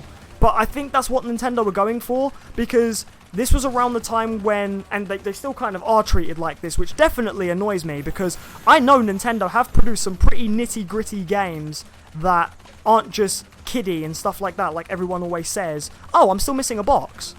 That's weird. Where are you? I don't see it anywhere, and now I have 3 planes on me because I was getting sidetracked, and because I got all the health boxes, yeah, that's quite bad. The render distance kind of doesn't help either, because the render distance is not too good. I need to really keep my eye out then, because I'm missing a box, and that is annoying! Oh my days. And I'm all out of health boxes now as well, so yeah, this is not good at all. Unless the arrow... Wait, oh, I got it now. I somehow mystically got it by accident. Okay, let's just get the planes and let's leave, because otherwise I'm going to get bombarded by these guys. Yeah, okay, see, I'm already screwing up a lot now, so let's just finish. No. These guys are getting really good at, like, sort of, like, being more dodgy and stuff as the level goes on, so... Yeah, I think I need to wrap this... no. Haha. Gotcha. Got you. 2 more planes to go. take down that one, because I know he's going to rush me. Nope, he's turning around. He's turning around. No, no, no, no, no, no, no, no, no. Oh! Yeah, these guys are getting way more dodgy as the level goes on, meaning that they're sort of swooping in and catching me at my blind spots. So I really need to... Man, I don't know if there's a boost button, but I really hope there is, because my journey to that last plane is taking forever. Oh, God. Okay, come on. Oh, my God. I went past it. No! Quick! Take it down! Yes! Oh, I did it. I saved it. What's Mother 3? It's a game. It's a Nintendo game. A fairly old one as well, and it was only released in Japan. So, yeah. And everyone's just putting question marks now in the chat. But yeah, no, I mean, this was around the time when people kept saying Nintendo only made kiddie stuff and things like that. And that's actually, like, really annoying, like, especially as a Nintendo fan myself, people saying Nintendo only make kiddie stuff. It's like, have you seen some of the dark games Nintendo have made? They look kiddie, yeah, but they are pretty dark. Like you said, yeah, Lucas loses his mother and his brother at the beginning of the game. This game looks so friendly and sweet and stuff. And then, next thing you know, yeah, there's actual full-on death. Actual death, by the way. Like, they die, and they die for good. Well, they become ghosts as well. But still, like, yeah. Also, yes, I did read your comment. So, yeah, that's pretty dark. Also, yeah, I didn't read the hint screen, so, yeah. Actually, I'm not going to save yet. I'm going to do this level, and then I'm going to save. Because we'll be at the final boss at that point. Right. Unlock a new path by owning all the colour gems. Oh, that's what the hint said. When I saw the word path, I thought it meant there is a path with a death route, but no. So this is the level, yes, because this is the last level, this is the level where if you have all the coloured gems, you're going to get another clear gem and also unlock something really, really cool. But we don't have all the colour gems yet. That's something we're going to have to backtrack for. However, some of the coloured gems we have to obtain by very different means. And again, I will explain those when I finish the game. And that's what tomorrow's part is going to be about. Wrapping up this playthrough 100% in Crash 3. Getting all the colour gems. And doing some of those extra levels. Because there are actually extra levels in this game that you can't do until you've beaten the main game. And that's something that Crash 3 kind of does. I praised... Okay, so here's the thing. One of the things I praised Crash 2 for was how you could 100% the game before doing the final boss. That's not the case in Crash 3. Crash 3, to 100% the game, you have to play the boss twice, see the bad ending, and get the good ending, which is obviously what happens when you 100% the game. And now we have this level here where we have the fireflies back from Crash 2. So, yeah. I think it was checkpoints. Oh, I might put it... Wait, what? Okay. Right. There we go. So right, yeah, now we have the fireflies back from Crash Bandicoot 2. They light up your pathway so that you can see. And then, yeah. Pleasure seeing them return, and such beautiful graphics as well. So you see this blue gem here. Once you take that blue gem path, then you have to take another gem path, and another gem path, and another gem path. But we can't do that just yet. Oh, whoa! Whoa, it's been ages since I've had a triple Aku Aku. Let's go! Oh my days, this feels like it's been forever since I've had one of these. The thing about, man, the thing about Aku Aku, the way he's implemented in the Crash games, I said I love this because Aku Aku is basically your way of knowing if you're really good at a Crash game. Because, again, you get him at level 1, level 2, and level 3. And if you have a level 3 Aku Aku, that's basically the game telling you, you've not been hit so many times that now you're being rewarded with invincibility. And that's just, like, really, really cool and stuff like that. So you know you're a great Crash player when you have a level 2 Aku Aku for, like, so let's say from the beginning of the game even, and you've not been hit, and all of a sudden, you know, like, that's it. You've got now triple Aku Akus, and you can use him to get invincibility. I feel like that's a great way of rewarding the player to say, you know what, yeah, you're actually doing really well in this game. Good job. Right, now this area, yes, relies heavily on the Firefly, because you would not believe your eyes if 10 million Fireflies. Because, yeah, if you don't have the Firefly, oh my god, even at my monitor's amazing brightness, I cannot see a thing. Yeah, no, even at my amazing brightness, I cannot see a thing. Hey, GC Foe, how you doing? Sorry, I've missed the other streams. Hey, that's fine, man. That's absolutely fine. People have busy lives, I understand that. But hey, it's great to see you again, dude. I think me keeping the stream for so long is probably why you've seen it, because some of my Saturday ones have ended a little bit early, but Saturdays is 8 till late, and I'm going to stick to that a lot more as well now. Right, do you know what? I'm just going to spin through this. Spin to win. Right, I do need to hit those. And then I'm going to do my super ground pound. And then I'm going to do another super ground pound here. Yeah, even at my monitor's amazing brightness, I really could not... Yep, it's going to happen again. Okay, yeah. Oh my god, they pretty much optimized this to be impossible to see. Oh my... Yeah, because with that other level, what was it? The level in Crash 1, where if you... Wow, I was that close that I got killed. Yeah, even in the other level, the level in Crash 1, where things went pitch black, like, what I could do, because my monitor has, like, really, really good brightness and stuff, I would sort of tilt my head up, and I could still see in the dark in this game. But this one, they actually optimized it so that, yeah, you are not seeing in the dark in this one. So...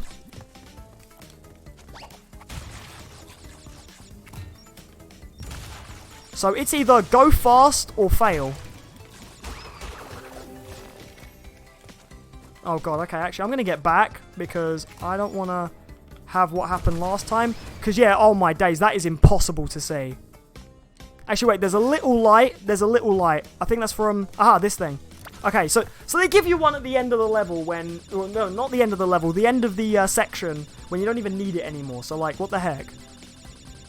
But that was, damn, they made that impossible to see, yeah. I was playing Legend of Zelda Twilight Princess on Wii U. Nice!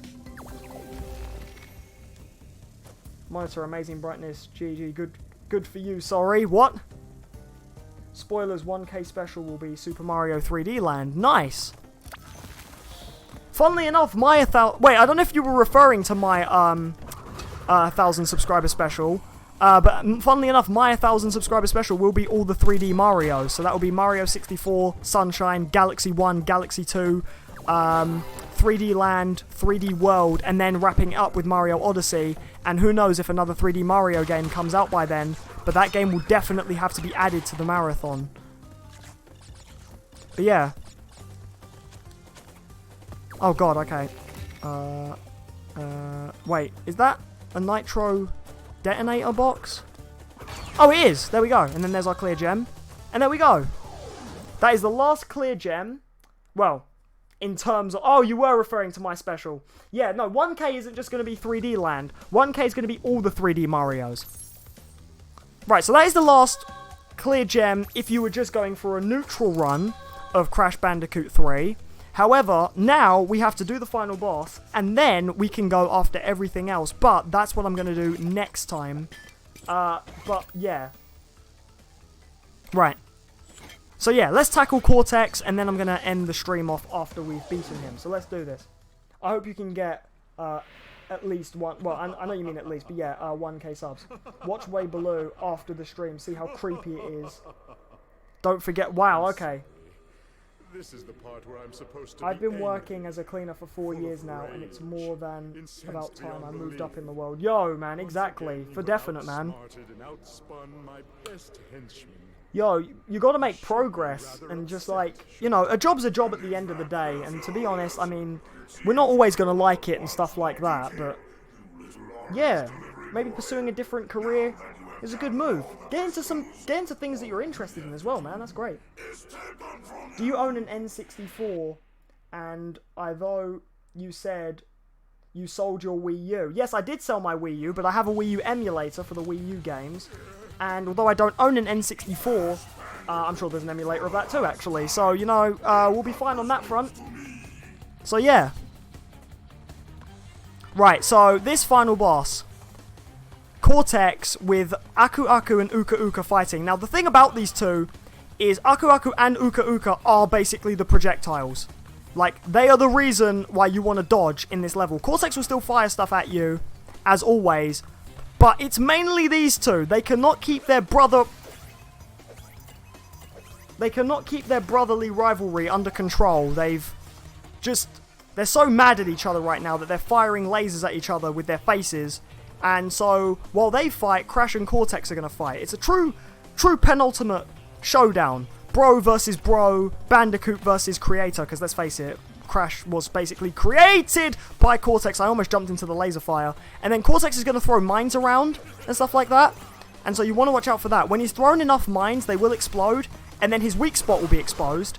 And then you hit him, but that doesn't actually give him damage. You have to drop him in the bottomless pit. And that's what actually damages him. And then Uka Uka will fish him out. Something I wish Aku Aku would do with Crash, but no! No, he does not. I feel really bad why you don't get the viewing attention you deserve, especially since you post good content. Yo, thank you. Underline 3 times good. Yo, thank you. Thank you so much. But hey, I mean, for the viewership I get now, I'm still appreciative anyway. And it's fine. The only way the channel can really go is up. Especially with people like you, GC4, supporting me, and everyone else in the chat today supporting me. You know, you guys are all helping me out anyways. Oh, for goodness sake. Oh, sorry, I missed your comment. Mario Party is a 3D Mario series. Yes, but it's a Mario Party series, not the 3D Adventure series, which is what I'll be covering when I hit 1,000 subs. So, yeah. But yeah, GC, yo, man, like, I appreciate your comment so much, man. I know, like, but it's fine. The channel will get there eventually. I was trying to jump over those two, but the hit detection is terrible. And yeah, so that happened. So yeah, like, this channel will get somewhere eventually. But either way, the stuff I get now, like, the viewership I get now is totally fine for me. It's just, like, yeah, it's only halting, like, one marathon that I plan to do, but I've got, why are you kidding me? Oh, I've got so many marathons planned, so much content for the channel planned. It's fine, we've got a long ways to go before we start playing all the Marios. So that I'm not too worried on that front. Now, this boss isn't, like, again, this boss isn't too difficult, I'm just really stupid and botching it up. But yeah. Right, I think I'm just going to jump over the Akus, the Aku Ukas. What would their surname be? Yeah, like, Aku Aku, Uka Uka. I know their names are basically each other's name backwards. But at the same time, like, yeah, what would their family name be? The Aku Ukas? The Uka Akus? The Aku Ukas? I don't even know. What are you streaming tomorrow? The final part of Crash 3. Well, you can PS4 play Breath of the Wild? What? What? I know BOTW stands for Breath of the Wild. What? Can you? Oh, wait. Oh, no. Sorry, I read that wrong. I thought you were saying, oh, your PS4 can play Breath of the Wild. I was going to say, what? Well, can your PS4 play... Yeah, okay. The Wii U was the worst console of all time. It was, yeah, it was a not Nintendo's best, let's say. And it didn't... It had issues, the first issue being its name, being a rebrand of basically the Wii, because, you know, Wii U basically just suggests sequel to the Wii. In fact, most people even just thought the Wii U was just the tablet itself. Like, oh, I'm paying £300 / however many dollars for a tablet that goes with my Wii, even though actually, no, it was a full console. And yeah, the price was absolutely ridiculous. Like, oh, how did I jump into that? I jumped over it. I even done the double jump. Really? Wow. Okay. That is stupid. I jumped over that mine, and apparently that counts as a hit. And I think you can't get Aku Aku to help you in this boss fight because, well, he's kind of preoccupied at the moment. Oh my god. You don't have the yellow gem. I know. I need the yellow gem, but we kind of have to go back to get that. Because we can't get that until we've done some of the relic levels, which are the hidden levels in the game. Right, I'm just going to run around, dodge these two. I think it's when Cortex starts to fire too many pot shots, is when I just want to stay in one space and then just sort of jump over the Akus as they fight. But yeah, like, I can't believe I jumped over that mine. I even done the double jump just to secure my landing, and apparently I got hit. This is going to be one of those bosses where I die to the last hit, I'm telling you. You live in Brazil? Live in America? No, I live in England, Britain. But yeah. I know, I'll watch it after the stream. Mario Maker was the only good Wii U game. I disagree there. My favourite Wii U games were Splatoon 1, Mario 3D World, New Super Mario Bros. U. I thought that was actually pretty fun, even though it's just, you know, the New Super games have basically been recycles for quite some time now. And yeah, I will agree, Mario Maker. And Smash Wii U wasn't too bad. It's just a shame that, like, it was on a console that wasn't too good for what it was. Because had Smash Wii U been on the Switch, then yeah, but we don't even have to worry about that because we have Smash Ultimate coming soon, and I cannot wait for that game. Right, second hit there. Spin Cortex. Cortex? Spin Cortex into the pit. And there we go. Last hit now. And oh man, I forget what this phase does. I think this is just the phase where, yeah, they're going to like circle each other and then bump into each other. Yeah, like that. In certain sections of the area. So you just want to, yep, stay away from where they are. This is where Cortex's mines add a bit more pressure to you, because where these two are, you're going to have less movement room. So, yeah, when Cortex starts throwing mines, you're going to want to avoid those two, because they seriously cannot keep their fight under wraps. No! Oh my god, they almost were right on top of me. Good lord. Okay, and now Cortex gets a little bit harder to spin into the pit. Look, did you see that? Did you see how his detection was really bad there? And stuff like that. Like, seriously. And then it gets a little bit tricky there, but that's it. Once you do that, you obtain the Speed Shoes, aka the Crash Dash, which is an ability that lets you sprint by holding the R2 button, and thus so ends your neutral playthrough of Crash Bandicoot 3. You then jump into a portal, and now we get the final cutscene. Enjoy. Defeated again. This is not fair. Maybe I should retire to a nice big beach with a nice big drink and a woman with nice big bags of ice for my head.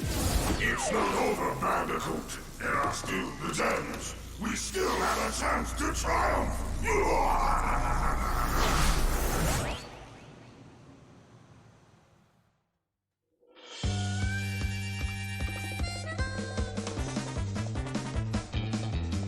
And that is basically our sort of cliffhanger, not so climactic, but aka the bad ending of Crash Bandicoot 3. Like I said, when you beat Crash 3 without 100%ing it, you get this ending, where basically what's happened is Uka Uka and Cortex have decided, let's do the time warp again, and what they've done is, when you defeated them, they jumped into a time portal that effectively puts them back in time to before the boss fight, meaning that basically, yeah, like, they can just, basically, we beat them, but because they still have the time machine, they can just jump into the, wow, I can't believe ahem has become a trend in my chat now.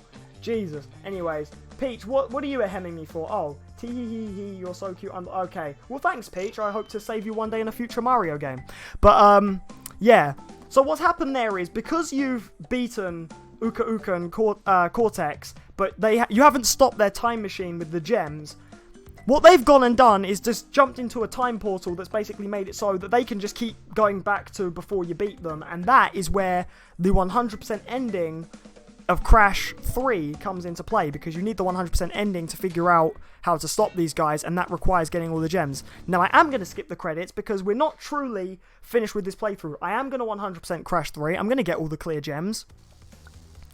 And we are going to put a stop to Cortex doing the time warp. Now, if you come over here, this bit is still not active yet, but basically, we have to unlock the secret levels area, which I forget how you do it. I think you just have to, I swear you should just jump into any secret level, and then you can go into this area. But basically, what we're going to need to do, or maybe, no, wait, no, I think I know what you do, is I think you collect your first relic, and then you unlock it. In fact, just to test that theory, I'm going to do that now. But what we're going to do is next time, I'm going to have to go through and get some of the relics if I'm going to stand a chance of getting some of these secret levels. Now, I'm just going to see what happens if I do get my first relic, because I'm pretty sure that's what triggers the secret platform to show up at the end of Crash 3. And now that we have the Crash Dash, if I hold down R2, as you can see, Crash does a lovely sprint, and to get the relics, basically, all you have to do is do a time trial, and yeah, and Crash will get himself a nifty little relic. With the time trials, you'll see these yellow boxes with numbers here. Hit those, and that basically determines how much time the clock stops for. So if you hit a box with a 2, the clock stops for 2 seconds. If you hit a box with a 1, the clock stops for 1 second. That basically just helps you get a better time with these levels. But aside from that, you're just making a beeline for the goal and trying to get as many yellow boxes, but not normal boxes, because normal boxes don't really matter, and stuff like that. And that also applies to if you get 3 of the same box. So you see I got 3 1s and then another set of 3 1s. That's 6 1s, so that's 6 seconds stopped on the timer. And you can pretty much figure out how that works. Right, so anyways. So there you go. 44 seconds, 45 seconds. There we go. Oh, even then I got a gold relic. So there you go. And then always the game will ask you to enter your name at the time. I'm just going to put JC. And there we go. Now I want to see if this actually unlocks me that, I want to see if that unlocks me that secret room. No, way below ASAP. I'm not going to show it on stream. I'm going to watch it to myself on my own. So now Crash will do this animation, and then there we go. We got a relic, and now I want to see if that opens the secret passage. I know all you have to do is unlock a, I swear you have to play a hidden level and then unlock a relic. I swear that's how you do it. Nope, it doesn't seem to be working. There's normally an elevator right here for the hidden section. But it's fine. I'm going to look it up afterwards anyway. Oh, wait, hang on. No, it's this. Oh, I'm such an idiot. It's actually this platform right here. I thought it was in the middle. Oh, wait, no, hang on. No, that's not even... No, this isn't even what I'm thinking of. This is for the level Future Tense. The new level, DLC required. Oh, I haven't even got the DLC, so it doesn't really matter.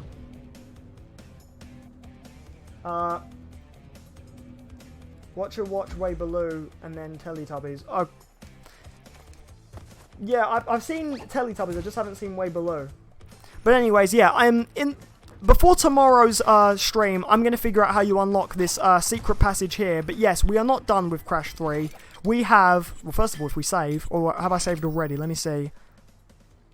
We have 59% of the game done. We're going to turn that 59 into 100. When you end the stream, watch it and tell in tomorrow's stream. I'll do my best to watch it, but don't forget, I also have a life, and I'm going to do stuff in that life, aside from watching everything that everyone recommends me. So, yeah.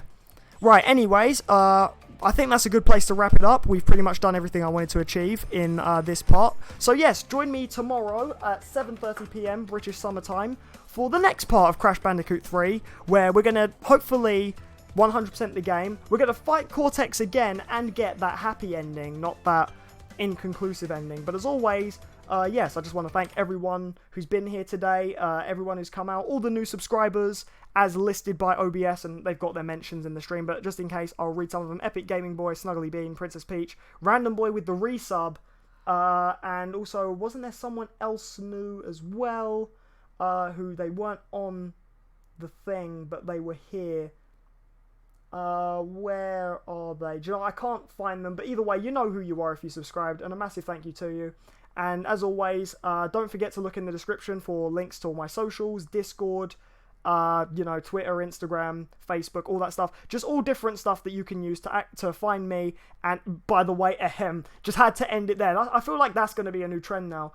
Maybe I'll make an emote for my Discord, and then later it can become implemented as a thing in my streams, but you can only unlock custom emotes when you hit 1,000 subs. Yeah, another reason why, if you are new, please subscribe to the channel and help me out. And as always, yes, join me once again tomorrow, and yeah, have yourselves a fantastic day. For me, it's night. For you, it could be evening. Whatever time it is, really, just have yourselves a good time. I will catch you in my next stream. Take care.